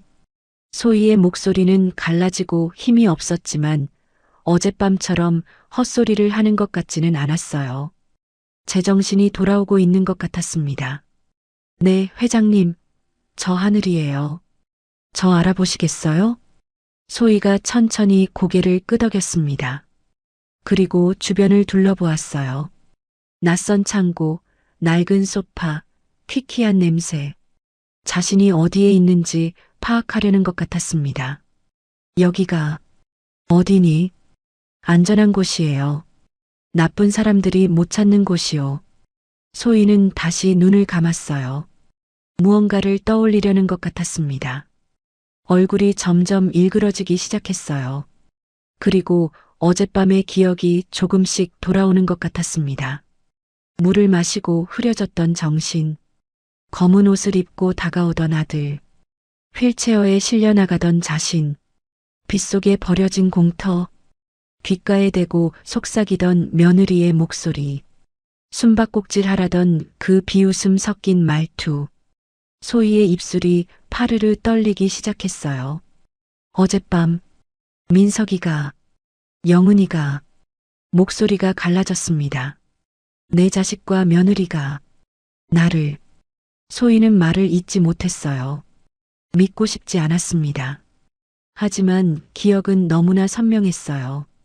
빗속에 버려지던 그 순간 차가운 아스팔트의 감촉, 점점 멀어지던 테일 램프의 빨간 불빛. 내가 괴물들을 키웠구나. 소희의 눈에서 눈물이 주르륵 흘러내렸습니다. 65해를 살아오면서 이렇게 처참한 적은 없었어요. 남편을 잃었을 때도, 회사가 부도 위기에 몰렸을 때도, 온갖 어려움 속에서도 버텨왔습니다. 하지만 이건 달랐어요. 자식에게 버림받는 고통은 그 무엇과도 비교할 수 없었습니다. 내 자식과 며느리가 나를 죽이려 했어. 소희의 어깨가 들썩였습니다. 소리 없이 흐느끼고 있었어요. 평생을 자식을 위해 살았는데 그 자식이 자신을 쓰레기처럼 버렸습니다. 이보다 더한 배신이 세상에 또 있을까요? 하늘이는 아무 말도 하지 못했어요. 무슨 말로 위로해야 할지 알 수 없었거든요. 11살짜리 아이가 이 깊은 슬픔을 어떻게 달래줄 수 있겠어요. 그저 소희의 손을 꼭 잡아주는 것이 하늘이가 할 수 있는 전부였습니다. 한참을 울던 소희가 눈물을 닦았어요. 그리고 힘없이 중얼거렸습니다. 나는 이제 끝났다. 갈 곳도 없어. 소희의 목소리에는 체념이 가득했어요. 삶의 의지를 완전히 잃어버린 것 같았습니다. 집에 돌아가봤자 뭐하겠니? 저것들이 나를 또 어떻게 할지. 소희는 고개를 떨구었어요. 차라리 여기서 이대로. 그때 하늘이가 소희의 두 손을 꽉 잡았습니다. 아이의 손이라고는 믿기 어려울 만큼 힘이 들어가 있었어요. 회장님, 하늘이의 목소리는 단호했습니다. 왜 포기하세요? 회장님은 잘못한 거 없잖아요. 소희가 고개를 들어 하늘이를 바라보았어요. 눈물에 젖은 눈으로요. 하늘아, 이제 어쩔 수가 없어. 저것들한테는 돈도 있고 사람도 있고 힘도 있어. 나는 이제 아무것도 없는 늙은이일 뿐이야. 아니에요. 하늘이가 고개를 저었습니다. 회장님한테는 저 있잖아요. 소희가 멈칫했어요. 하늘이의 눈을 들여다보았습니다. 거기에는 흔들림 없는 결의가 담겨 있었어요. 저한테 다 생각이 있어요. 하늘이가 말을 이었습니다. 제가 회장님 댁으로 다시 당당하게 돌려보내드릴게요. 소희는 어이없다는 듯이 하늘이를 바라보았어요. 이 어린 내가 어떻게. 회장님이 저한테 사주신 노트북 있잖아요. 하늘이의 눈빛이 빛났습니다. 그걸로 저 나쁜 사람들 다 혼내줄 수 있어요. 소희는 무슨 말인지 이해하지 못했어요. 노트북으로 어떻게 저 무서운 것들을 이길 수 있다는 걸까요? 하지만 하늘이의 눈빛은 진지했습니다. 장난이나 허세 같지 않았어요. 저 사실 회장님께 말씀드리지 못한 게 있어요. 하늘이가 잠시 망설이다가 입을 열었습니다. 저택 CCTV를 해킹했어요. 소희의 눈이 커졌어요. CCTV를? 네. 처음에는 엄마가 누명 쓸까봐 대비하려고 한 건데요. 하늘이의 목소리가 떨렸습니다. 거기서 이상한 걸 봤어요. 사모님이 회장님 영양제를 바꿔치기 하는 거요. 소희의 얼굴이 굳어졌어요. 바꿔치기? 네.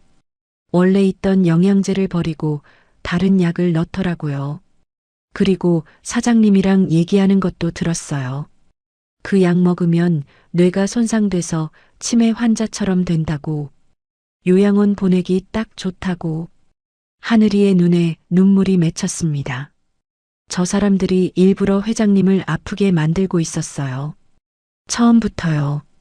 소희는 말을 잃었습니다. 온몸이 얼어붙는 것 같았어요. 전부터 머리가 흐려지고 기억이 사라지던 게 피곤해서가 아니었던 거예요. 자기 자식과 며느리가 약을 먹여 자신을 망가뜨리고 있었던 겁니다. 그 영상 다 저장해뒀어요. 하늘이가 말을 이었습니다. 약 바꿔치기 하는 거, 사장님이랑 사모님이 이야기하는 거 다요. 제 비밀 클라우드에 백업해뒀어요. 소희는 하늘이를 물끄러미 바라보았어요. 이 11살짜리 아이가 그런 걸 해냈다고요. CCTV를 해킹하고 영상을 저장하고 클라우드에 백업까지. 하늘아, 너 회장님이 저한테 사주신 노트북으로 공부했어요.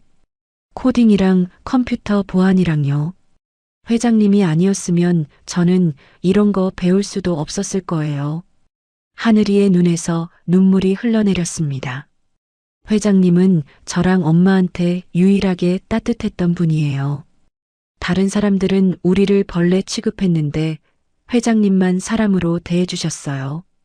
하늘이가 소희의 손을 더 꽉 잡았습니다. 이번엔 제가 지켜드릴게요. 반드시요. 소희의 눈에서도 뜨거운 것이 흘러내렸습니다. 하지만 이번에는 아까와 다른 눈물이었어요. 슬픔의 눈물이 아니라 감동의 눈물이었습니다. 자기 자식들은 돈과 권력을 위해 어머니인 자신을 죽이려 했어요. 그런데 아무 상관없는 이 아이가, 식모의 아들인 이 11살짜리가 목숨을 걸고 자신을 구해주었습니다. 세상에 이런 아이가 있었어요. 하늘아.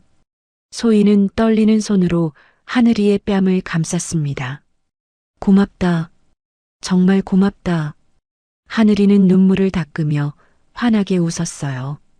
울지 마세요, 회장님. 이제 제가 다 알아서 할게요. 회장님은 힘만 내세요.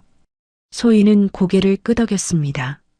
아까까지 삶의 의지를 잃고 체념했던 모습은 사라지고 있었어요. 이 아이의 진심이 소희의 마음에 불씨를 지핀 것 같았습니다. 포기하면 안 됐어요. 이 아이를 위해서라도 살아서 돌아가야 했습니다. 소희의 눈빛이 조금씩 변하기 시작했어요. 체념 대신 결의가, 슬픔 대신 분노가 그 자리를 채워가고 있었습니다. 창고 안으로 아침 햇살이 더 밝게 비쳐들었습니다. 긴 밤이 끝나고 새로운 하루가 시작되고 있었어요. 그리고 이제 반격이 시작될 것이었습니다. 하늘이는 스마트폰을 꺼냈습니다. 이 작은 기계 하나로 하늘이는 많은 것을 할 수 있었어요. 회장님, 먼저 엄마부터 구해야 해요. 하늘이가 말했습니다. 어젯밤 지숙이 창고에 갇힌 채 얼마나 무서웠을지 생각하면 가슴이 찢어지는 것 같았어요. 하늘이는 저택의 스마트 홈 시스템에 접속했습니다.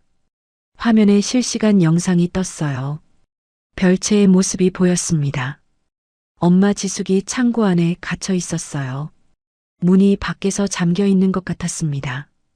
지숙은 바닥에 주저앉아 있었어요. 밤새 울었는지 눈이 퉁퉁 부어 있었습니다. 그때 영은이 별채 앞을 지나갔습니다. 문 밖에서 비웃는 목소리가 들렸어요. 아줌마, 개가 주인한테 대들면 어떻게 되는지 이번에 잘 느껴봐. 지숙의 어깨가 축 처졌습니다. 대꾸도 하지 못했어요. 아들 하늘이와 회장 소희가 걱정돼서 미칠 것 같았지만 갇힌 창고에서는 아무것도 할 수 없었습니다. 하늘이의 손이 부들부들 떨렸어요. 분노 때문이었습니다.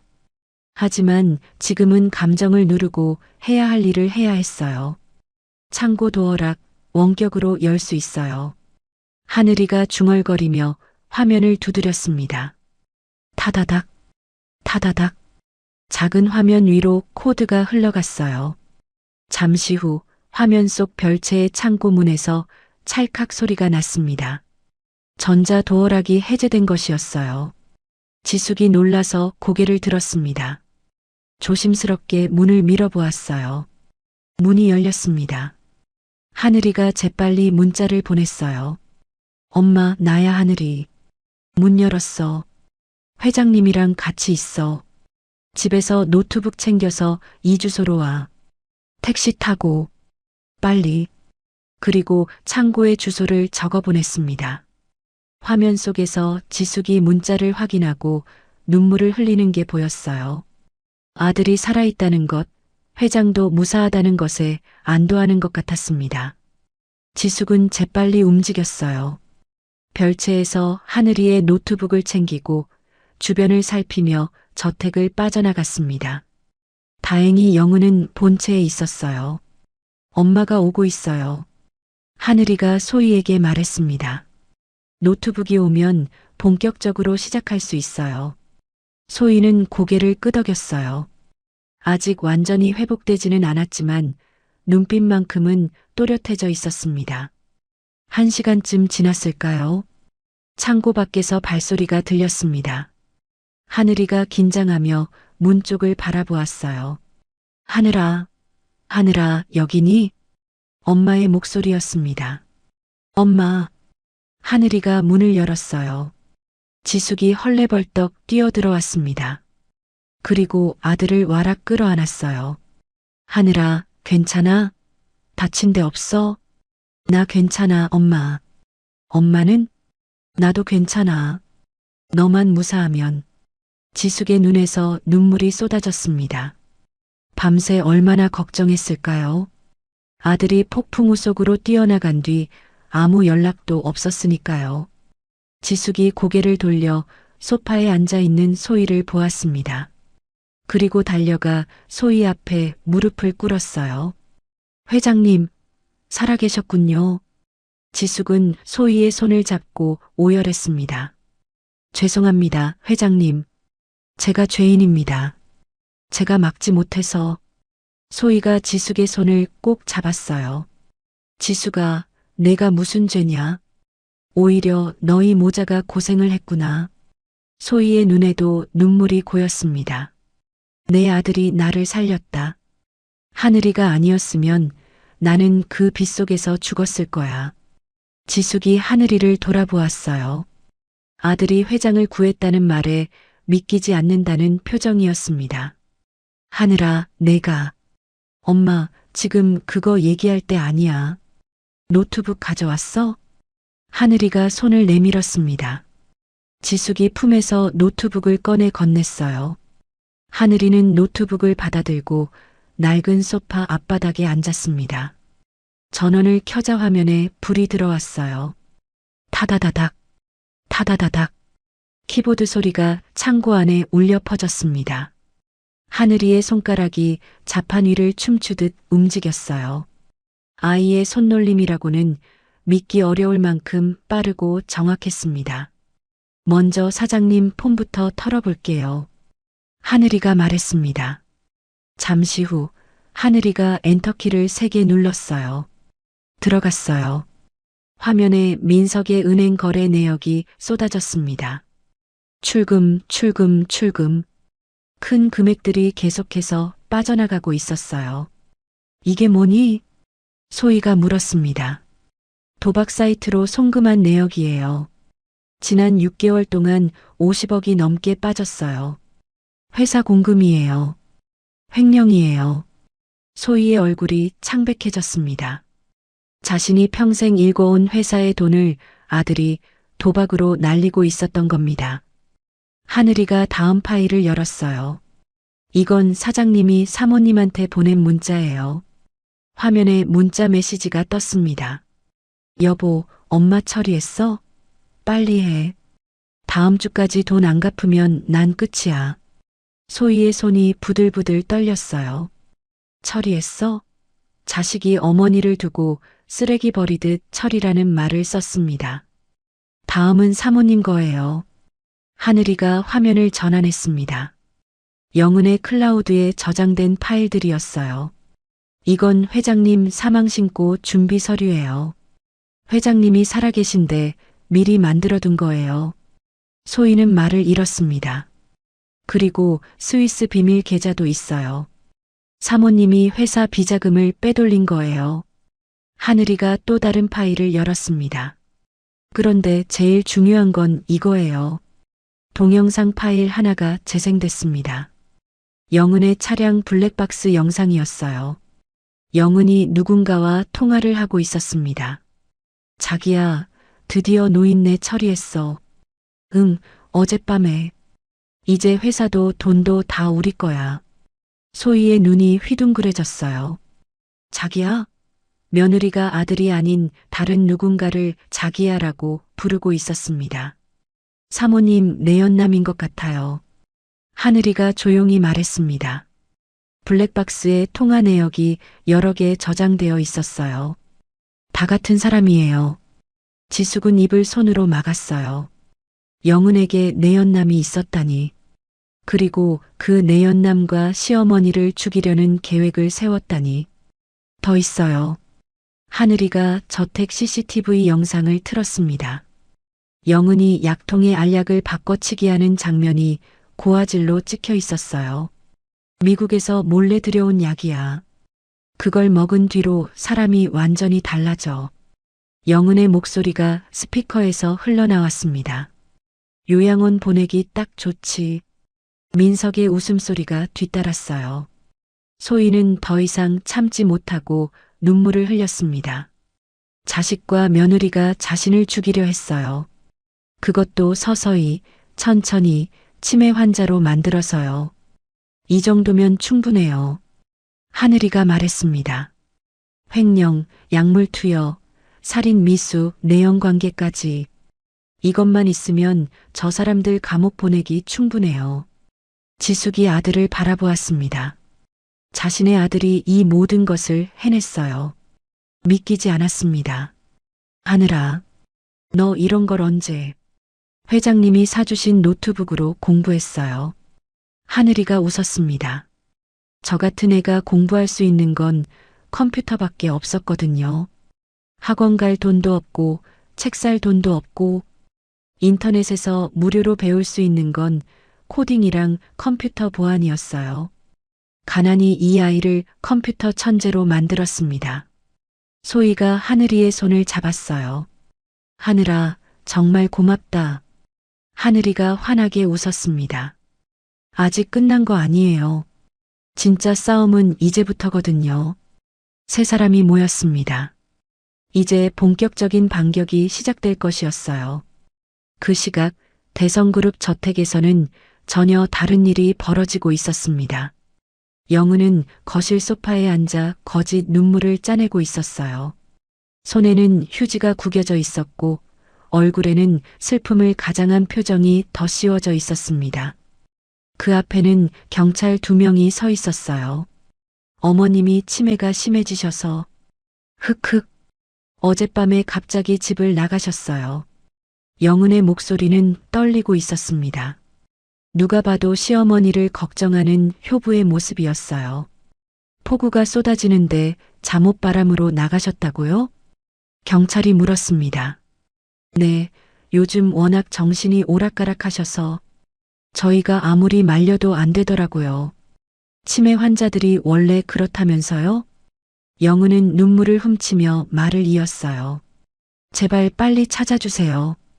어머님이 어디서 비를 맞고 계실지 생각만 해도 가슴이 찢어져요. 경찰은 고개를 끄덕이며 메모를 했습니다. 대성그룹 회장의 실종이라니 이건 큰 사건이었어요. 서둘러 수색에 나서야 했습니다. 일단 수색 범위를 넓히겠습니다. 혹시 회장님이 자주 가시던 곳이 있으신가요? 글쎄요. 요즘은 집 밖을 거의 안 나가셨는데. 영은은 슬픈 척 고개를 저었어요. 속으로는 비웃고 있었습니다. 수색해봤자 찾을 수 없을 거예요. 어젯밤 그 사내들이 확실하게 처리했을 테니까요. 경찰이 나간 뒤 영은의 표정이 싹 바뀌었습니다. 눈물은 온데간데 없고 차가운 미소만 남았어요. 연기력 좋지? 민석이 2층에서 내려오며 말했습니다. 당연하지. 누가 보면 진짜 효부인 줄 알겠어. 영은이 코웃음을 쳤어요. 근데 용역 애들한테 연락은 됐어? 민석이 물었습니다. 어젯밤 보낸 사내들에게 아직 결과 보고를 받지 못한 것 같았어요. 아, 그게. 영은의 표정이 살짝 굳었습니다.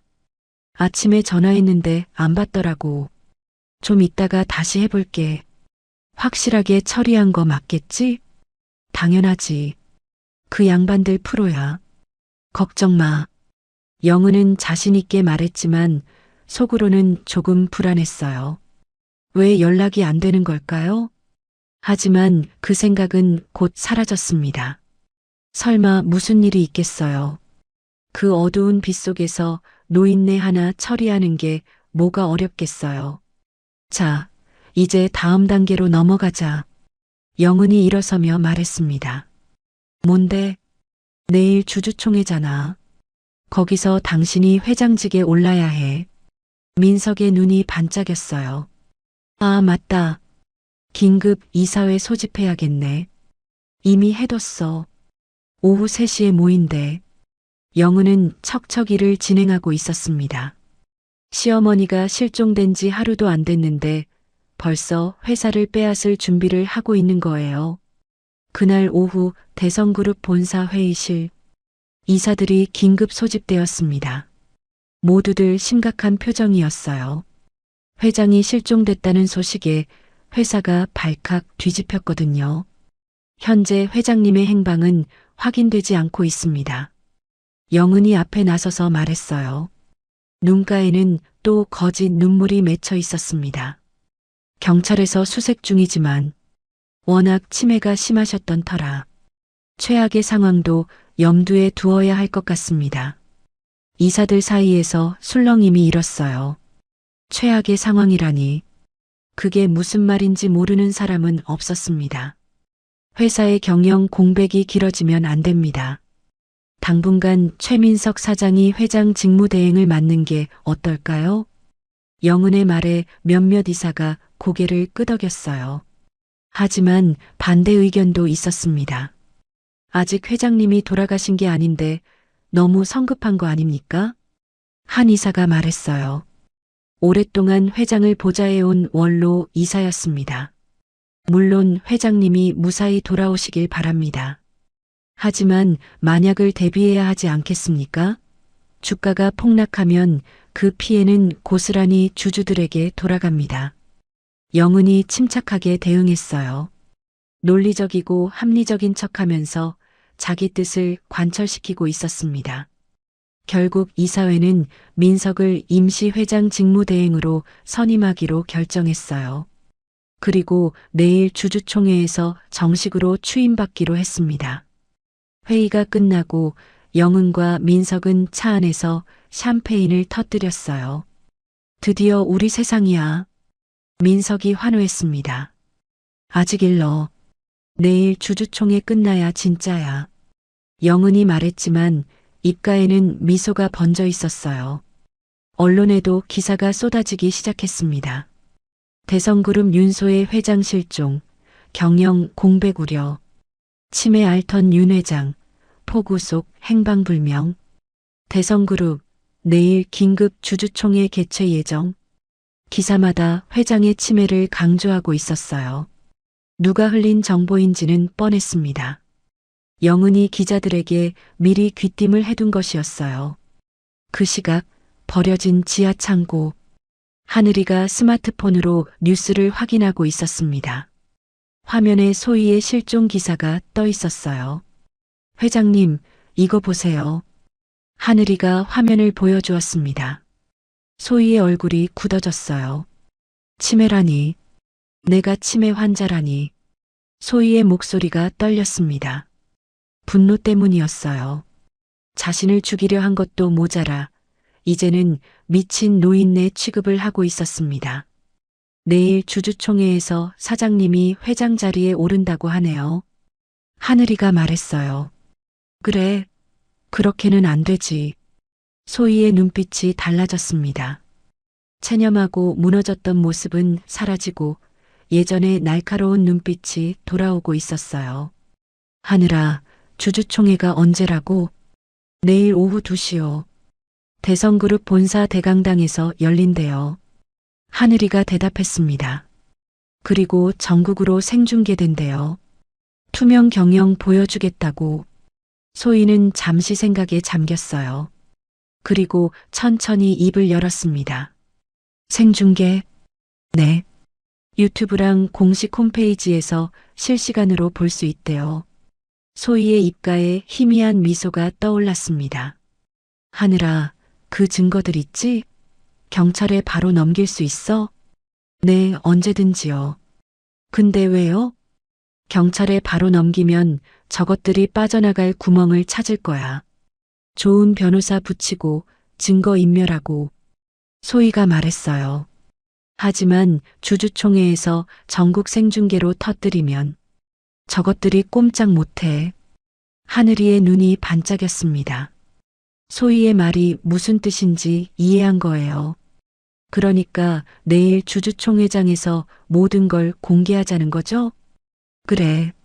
민석이가 의기양양하게 회장 취임을 선언하려는 바로 그 순간 저것들의 민낯을 전 국민 앞에 까발리는 거야. 소희의 목소리에 힘이 들어갔어요. 지숙이 조심스럽게 물었습니다. 회장님, 그러면 회장님께서 직접 나가셔야 하는 거 아니에요? 몸은 괜찮으세요? 내일까지 몸 추스르면 될 거야. 걸을 수 있을 정도면 충분해. 소희가 고개를 끄덕였어요. 하지만 지숙이 걱정스러운 표정을 지었습니다. 회장님 옷도 없고 이 상태로 주주총회장에 나타나시면 그건 걱정 마. 소희가 지숙을 바라보았어요. 지숙아, 내가 좀 도와줘야겠다. 집에 가서 내 옷이랑 화장품 좀 챙겨올 수 있겠니? 지숙은 잠시 망설였어요. 저택에 다시 들어가는 건 위험했습니다.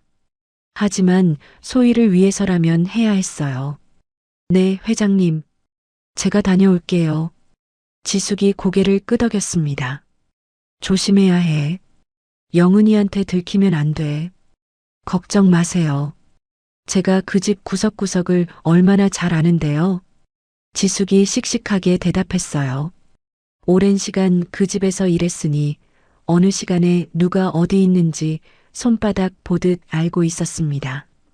하늘이는 노트북을 열었어요.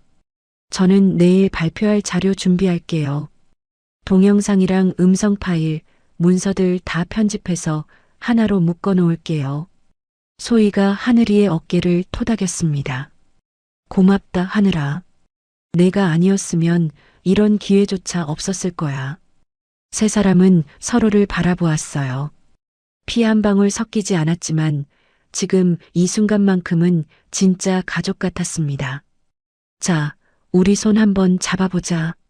소희가 두 손을 내밀었어요. 지숙과 하늘이가 그 손을 잡았습니다. 내일 반드시 이긴다. 파이팅! 세 사람의 손이 가운데서 모였어요.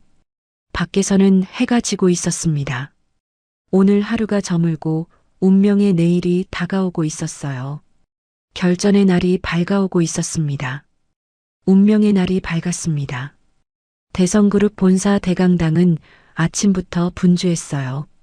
수백 개의 의자가 빼곡히 늘어서 있었고 단상에는 마이크와 대형 스크린이 설치되어 있었습니다.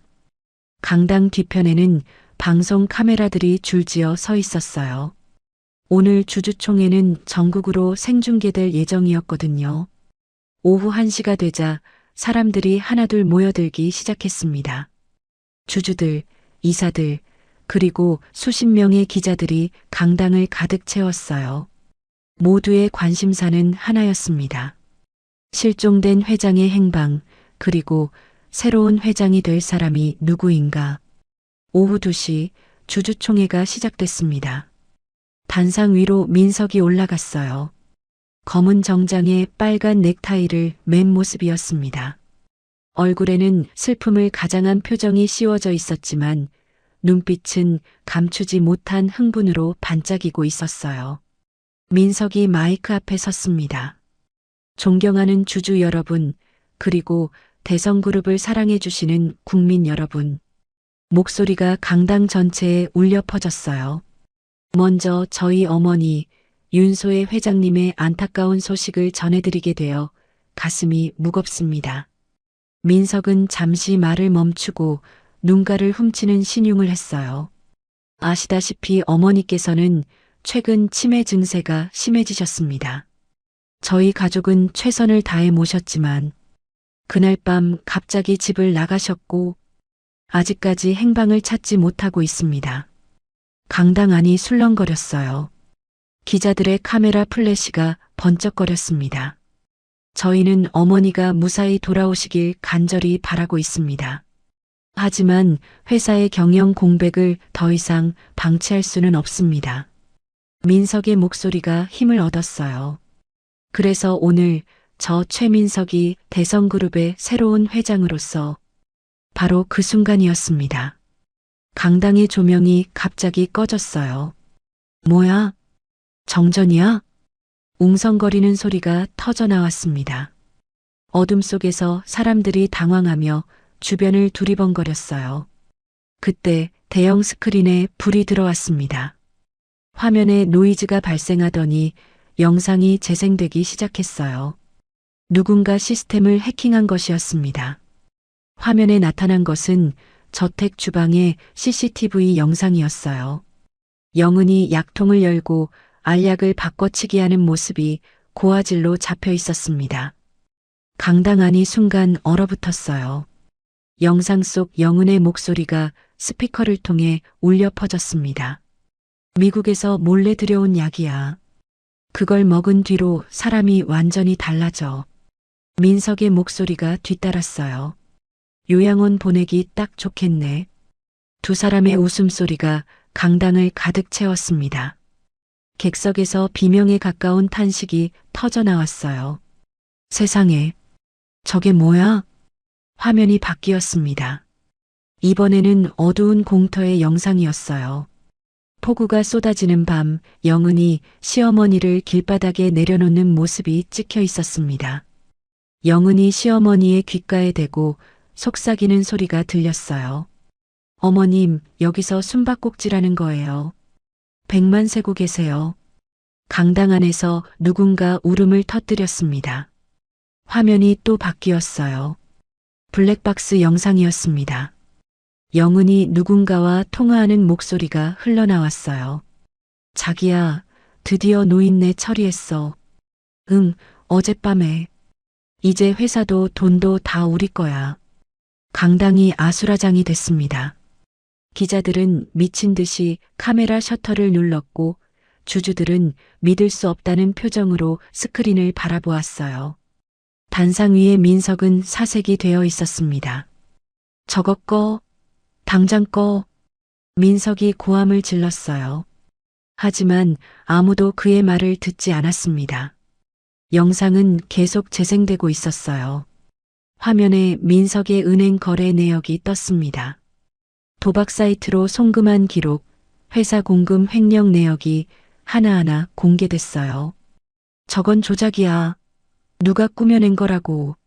민석이 발악했습니다. 하지만 증거는 너무나 명확했어요. 영상, 음성, 문서. 조작이라고 우기기엔 너무나 구체적이었습니다. 영은은 객석에 앉아 있었어요. 얼굴이 하얗게 질려 있었습니다. 자신의 목소리가 전국에 생중계되고 있다는 것을 깨달은 거예요. 슬그머니 일어나 출구 쪽으로 향하려 했습니다. 바로 그때 강당의 거대한 문이 열렸습니다. 모든 시선이 그쪽으로 향했어요. 문 앞에 휠체어 하나가 서 있었습니다. 그리고 그 휠체어에는 말끔한 정장을 입은 노인이 앉아 있었어요. 은발을 깔끔하게 넘기고 날카로운 눈빛으로 강당을 바라보고 있었습니다. 윤소의 회장이었습니다. 휠체어를 밀고 있는 것은 검은 정장을 입은 소년이었어요. 하늘이었습니다. 그 옆에는 지숙이 서 있었어요. 강당 안이 숨을 죽였습니다. 소희가 휠체어에서 천천히 일어섰어요. 다리가 조금 휘청거렸지만 지숙이 부축했습니다. 그리고 한 걸음 한 걸음 단상을 향해 걸어갔어요. 수백 개의 눈이 그 모습을 지켜보았습니다. 카메라 플래시가 폭풍처럼 터졌어요. 소희가 단상 위에 올랐습니다. 민석은 뒷걸음질을 쳤어요. 마치 유령을 본 사람처럼 눈이 휘둥그레져 있었습니다. 소희가 마이크 앞에 섰어요. 잠시 강당을 둘러보았습니다. 수백 개의 시선이 자신에게 쏠려 있었어요. 카메라들이 이 순간을 전국에 생중계하고 있었습니다. 그리고 입을 열었습니다. 누가 나를 치매라고 하는가? 소희의 목소리가 강당을 뒤흔들었어요. 사자후와 같은 외침이었습니다. 치매 환자의 목소리라고는 믿기 어려울 만큼 힘차고 단호한 목소리였어요. 강당이 쥐 죽은 듯 고요해졌습니다. 민석의 다리에서 힘이 빠졌어요. 주저앉듯이 무릎을 꿇었습니다. 얼굴은 창백하다 못해 파랗게 질려 있었어요. 어머니. 민석의 목소리가 떨렸습니다. 영은도 출구 앞에서 멈춰 섰어요. 도망치려던 다리가 굳어버렸습니다. 시어머니의 눈빛이 자신을 꿰뚫고 있었거든요. 저 영상에서 보셨듯이 내 아들과 며느리는 나를 죽이려 했습니다. 소희가 마이크에 대고 말했어요. 약을 먹여 치매 환자로 만들고 폭풍 우 치는 밤에 쓰레기처럼 버렸습니다. 나를 처리하라고 사람까지 고용했어요. 강당이 술렁거렸습니다. 믿을 수 없다는 표정, 경악하는 표정, 분노하는 표정이 뒤섞여 있었어요. 하지만 저는 살아 돌아왔습니다. 소희의 목소리가 강당에 울려 퍼졌어요. 내 핏줄은 나를 죽이려 했지만 아무 상관없는 아이가 목숨 걸고 나를 지켰습니다. 소희가 하늘이를 바라보았어요. 하늘이는 단상 아래에서 긴장한 표정으로 서 있었습니다. 이 아이가 폭풍우를 뚫고 나를 구했습니다. 밤새 나를 간호하고 저것들의 범죄를 파헤쳤어요. 소희의 눈에 눈물이 맺혔습니다. 11살짜리 아이가요. 강당 안이 조용해졌어요. 여기저기서 훌쩍이는 소리가 들렸습니다. 그때 강당 문이 다시 열리며 경찰들이 들이닥쳤어요. 미리 연락을 받고 대기하고 있었던 것이었습니다. 최민석 씨, 서영은 씨 살인미수 및 횡령 혐의로 긴급 체포합니다. 경찰이 민석과 영은에게 다가갔습니다. 어머니, 제가 잘못했어요. 민석이 단상 아래로 기어가 소희의 바지가랑이를 잡았어요. 한 번만 용서해 주세요. 제가 정신이 나갔었어요. 소희는 차갑게 그 손을 뿌리쳤습니다. 내 자식은 돈에 눈이 멀어 부모를 버렸다. 법대로 처벌받아라. 민석이 경찰에게 끌려갔습니다. 영은도 마찬가지였어요. 두 사람 모두 울부짖으며 발버둥 쳤지만 소용없었습니다. 강당 밖으로 끌려나가는 두 사람의 뒷모습을 수백 개의 카메라가 따라갔어요. 전국이 이 장면을 지켜보고 있었습니다. 소희가 다시 마이크 앞에 섰어요. 눈물을 닦고 강당을 바라보았습니다. 오늘 여러분께서 보신 것이 진실입니다. 대성그룹은 제가 다시 이끌겠습니다. 그리고 이 아이 강한을 군. 소희가 하늘이를 단상 위로 불러 올렸습니다. 하늘이는 조심스럽게 소희 옆에 섰어요. 수백 개의 시선이 자신에게 쏠려 있다는 것이 부끄러웠지만 도망치지 않았습니다. 이 아이를 제 후원 장학생으로 삼겠습니다. 이 아이의 미래를 끝까지 책임지겠습니다. 소희가 하늘이의 손을 잡아 들어 올렸어요. 그리고 박지숙 여사. 지숙이 화들짝 놀랐습니다. 지숙 씨는 앞으로 저와 함께 살게 될 겁니다. 제 가족으로서요. 지숙의 눈에서 눈물이 쏟아졌어요. 소희가 손짓하자 지숙도 단상 위로 올라왔습니다. 세 사람이 나란히 섰어요. 강당에서 박수가 터져 나왔습니다. 한 명, 두 명, 점점 많아지더니 우레와 같은 박수 소리가 강당을 가득 채웠어요. 하늘이는 부끄러운 듯 고개를 숙였습니다. 소희가 하늘이를 끌어안았어요. 지숙도 두 사람을 끌어안았습니다. 카메라 플래시가 쉴 새 없이 터졌어요. 이 장면은 그날 저녁 모든 뉴스의 톱을 장식하게 될 것이었습니다. 그리고 이 세 사람의 이야기는 전국에 감동의 물결을 일으키게 될 것이었어요. 1년이 흘렀습니다. 대성그룹 본가의 저택은 따뜻한 햇살로 가득 차 있었어요. 넓은 창문으로 들어오는 봄볕이 식탁 위에 내려앉았습니다. 테이블 위에는 김이 모락모락 피어오르는 음식들이 놓여 있었어요. 갓 지은 밥, 따끈한 된장찌개, 잘 구워진 생선, 그리고 싱싱한 나물 반찬들. 1년 전만 해도 이 식탁에는 차가운 공기가 흘렀습니다. 며느리의 비아냥, 아들의 무관심, 그리고 회장의 외로움이 있었죠. 하지만 지금은 달랐어요. 이 식탁에는 웃음소리가 넘쳤습니다. 회장 소희가 상석에 앉아 있었어요. 1년 전 폭풍 우 치던 밤의 흔적은 어디에도 없었습니다. 건강을 되찾은 얼굴에는 생기가 돌았고 눈빛은 다시 맑아져 있었어요. 그 옆에는 하늘이가 앉아 있었습니다. 1년 전의 낡은 운동화와 헐렁한 옷차림은 사라졌어요. 깔끔하고 고급스러운 옷을 입고 있었습니다.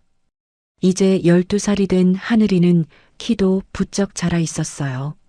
지숙도 함께 앉아 있었습니다. 더 이상 앞치마를 두른 식모가 아니었죠. 단정한 옷을 입고 회장의 오른편에 앉아 있었어요. 이제 이 집의 가족이었습니다. 하늘아, 고기 많이 먹어라. 소희가 하늘이의 밥 위에 불고기를 올려주었어요. 회장님, 제가 알아서 먹을 수 있어요. 하늘이가 부끄러운 듯 웃으며 말했습니다. 회장님이 아니라 할머니라고 불러야지. 소희가 눈을 흘겼어요. 하지만 그 눈빛에는 애정이 가득했습니다. 아직 좀 어색해요, 할머니. 하늘이가 쑥스럽게 웃었어요. 할머니라는 호칭이 아직은 낯설었습니다. 하지만 싫지는 않았어요. 오히려 그 단어를 말할 때마다 가슴 한쪽이 따뜻해지는 느낌이 들었습니다. 지수가, 너도 많이 먹어. 소희가 지숙에게도 반찬을 덜어주었어요. 회장님, 제가 해드려야 하는데. 지숙이 어쩔 줄 몰라 했습니다. 10년 넘게 이 집에서 밥을 차려주기만 했지 이렇게 대접받아 본 적이 없었거든요. 이제 그런 소리 하지 마. 우리 가족인데 당연한 거지. 소희가 웃으며 말했어요. 가족. 그 단어가 지숙의 마음을 적셨습니다. 혼자 아들을 키우면서 가족이라는 단어는 언제나 아팠어요. 하지만 지금은 달랐습니다. 진짜 가족이 생긴 것 같았어요. 식사를 마친 뒤 하늘이가 가방에서 무언가를 꺼냈습니다. 할머니, 이거 보세요. 종이 한 장이었어요. 영재교육원 합격 통지서였습니다. 며칠 전에 받은 것이었지만 아직 제대로 보여드리지 못했거든요. 소희가 그 종이를 받아들었어요. 글자 하나하나를 천천히 읽었습니다. 그리고 눈가가 촉촉해졌어요. 우리 하늘이가 정말 대단하구나. 영재원이라니. 소희의 목소리가 떨렸습니다. 할머니가 도와주셔서요. 지원도 해주시고 공부할 수 있게 해주셔서요. 하늘이가 말했어요. 무슨 소리야? 내 실력이지. 소희가 하늘이의 머리를 쓰다듬었습니다. 지숙도 아들의 합격 통지서를 바라보며 눈물을 훔쳤어요.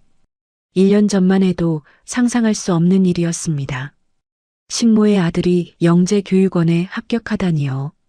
컴퓨터 분야 특별 전형으로 뽑힌 거였어요. 하늘아. 소희가 하늘이의 손을 잡았어요. 1년 전 그날 밤 내가 나를 구해줬지. 하늘이는 아무 말 없이 고개를 끄덕였습니다. 그때 넌 나한테 약속했어. 나중에 꼭 지켜드리겠다고. 소희의 눈에서 눈물이 흘러내렸어요. 그리고 넌 정말로 그 약속을 지켰어. 목숨을 걸고. 하늘이도 눈시울이 붉어졌습니다. 할머니가 저한테 먼저 잘해주셨잖아요. 저는 그냥 당연한 걸 한 거예요. 당연한 게 아니야. 소희가 하늘이를 끌어안았어요. 세상에 당연한 건 없어. 내 핏줄도 안 해준 일을 내가 해줬어. 지숙도 두 사람을 바라보며 눈물을 흘렸습니다. 할머니와 손자처럼 안고 있는 두 사람의 모습이 너무나 아름다웠어요. 잠시 후 소희가 하늘이를 놓아주며 말했습니다. 하늘아, 할머니가 해줄 수 있는 건 다 해줄 거야. 내가 원하는 공부 다 하고 원하는 꿈 다 이루렴. 할머니. 그리고 지숙아. 소희가 지숙을 바라보았어요. 넌 이제 이 집의 가족이야. 평생 함께 살자. 지숙은 말을 잇지 못했습니다. 목이 메어서요. 그저 연신 고개를 끄덕일 뿐이었어요. 창밖으로 봄바람이 불어왔습니다. 정원의 벚꽃이 흩날렸어요. 분홍빛 꽃잎이 바람에 실려 창문 앞을 지나갔습니다. 1년 전의 폭풍우는 끝났어요. 그리고 새로운 봄이 찾아왔습니다. 민석과 영은은 재판을 받고 긴 형을 선고받았어요. 살인미수, 횡령, 약물투여.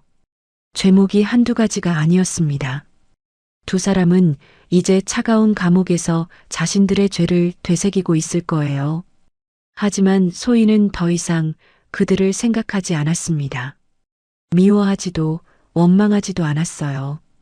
그냥 잊기로 했습니다. 그들 대신 진짜 가족을 찾았으니까요. 할머니, 저 나중에 커서 뭐가 될지 아세요? 하늘이가 물었어요. 뭐가 될 건데? 컴퓨터 보안 전문가요. 나쁜 사람들한테 당하는 분들을 도와주는 사람이요. 소희가 미소를 지었습니다. 우리 하늘이가 하면 뭐든 잘하겠지. 그리고 나중에 할머니 회사에서 일하고 싶어요.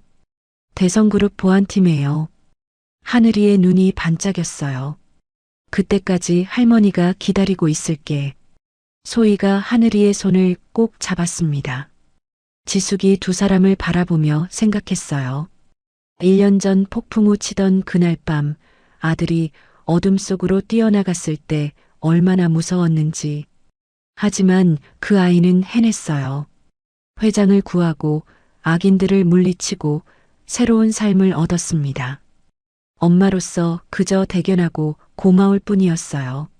자, 이제 디저트 먹자. 소희가 일어서며 말했어요. 디저트요? 하늘이의 눈이 커졌습니다. 소희가 냉장고에서 케이크 하나를 꺼냈어요. 위에는 글자가 적혀 있었습니다. 우리 하늘이 합격을 축하해. 하늘이의 눈에 눈물이 그렁그렁 맺혔어요. 할머니, 축하한다, 하늘아. 소희가 케이크를 식탁 위에 놓았습니다. 지숙이 촛불에 불을 붙였어요. 세 사람이 케이크 앞에 모였습니다. 소원 빌어, 하늘아. 소희가 말했어요. 하늘이는 눈을 감았습니다. 그리고 속으로 소원을 빌었어요. 우리 셋이 오래오래 행복하게 살 수 있게 해주세요. 후, 촛불이 꺼졌습니다. 세 사람이 웃었어요. 따뜻한 봄 햇살 아래 진짜 가족으로 함께 웃고 있었습니다. 핏줄보다 진한 것은 서로를 아끼는 마음입니다. 그리고 그 마음은 어떤 폭풍우도 꺾을 수 없는 것이었어요. 오늘 이야기를 통해 다시 한번 느꼈습니다. 핏줄이 가족을 만드는 게 아니라 마음이 가족을 만든다는 것을요. 혹시 지금 여러분 곁에도 피는 안 섞였지만 진심으로 아껴주는 사람이 있으신가요? 여러분 곁에도 소희와 하늘이 지숙처럼 따뜻한 인연으로 가득하길 바라겠습니다. 오늘 영상에는 저희 민낯사연 가족분들도 많이 살고 계신 부산 광안리 바다의 모습을 담아왔습니다. 넓은 바다가 모든 것을 품듯이 여러분 곁에도 따뜻하게 품어주는 소중한 인연이 함께하길 바랍니다. 오늘 이야기가 좋으셨다면 구독과 좋아요 꼭 눌러주시고 지금 어디에서 듣고 계신지 댓글로 남겨주세요. 여러분이 계신 그곳에 늘 기적 같은 인연이 함께하길 진심으로 빌겠습니다. 지금까지 민낯사연이었습니다.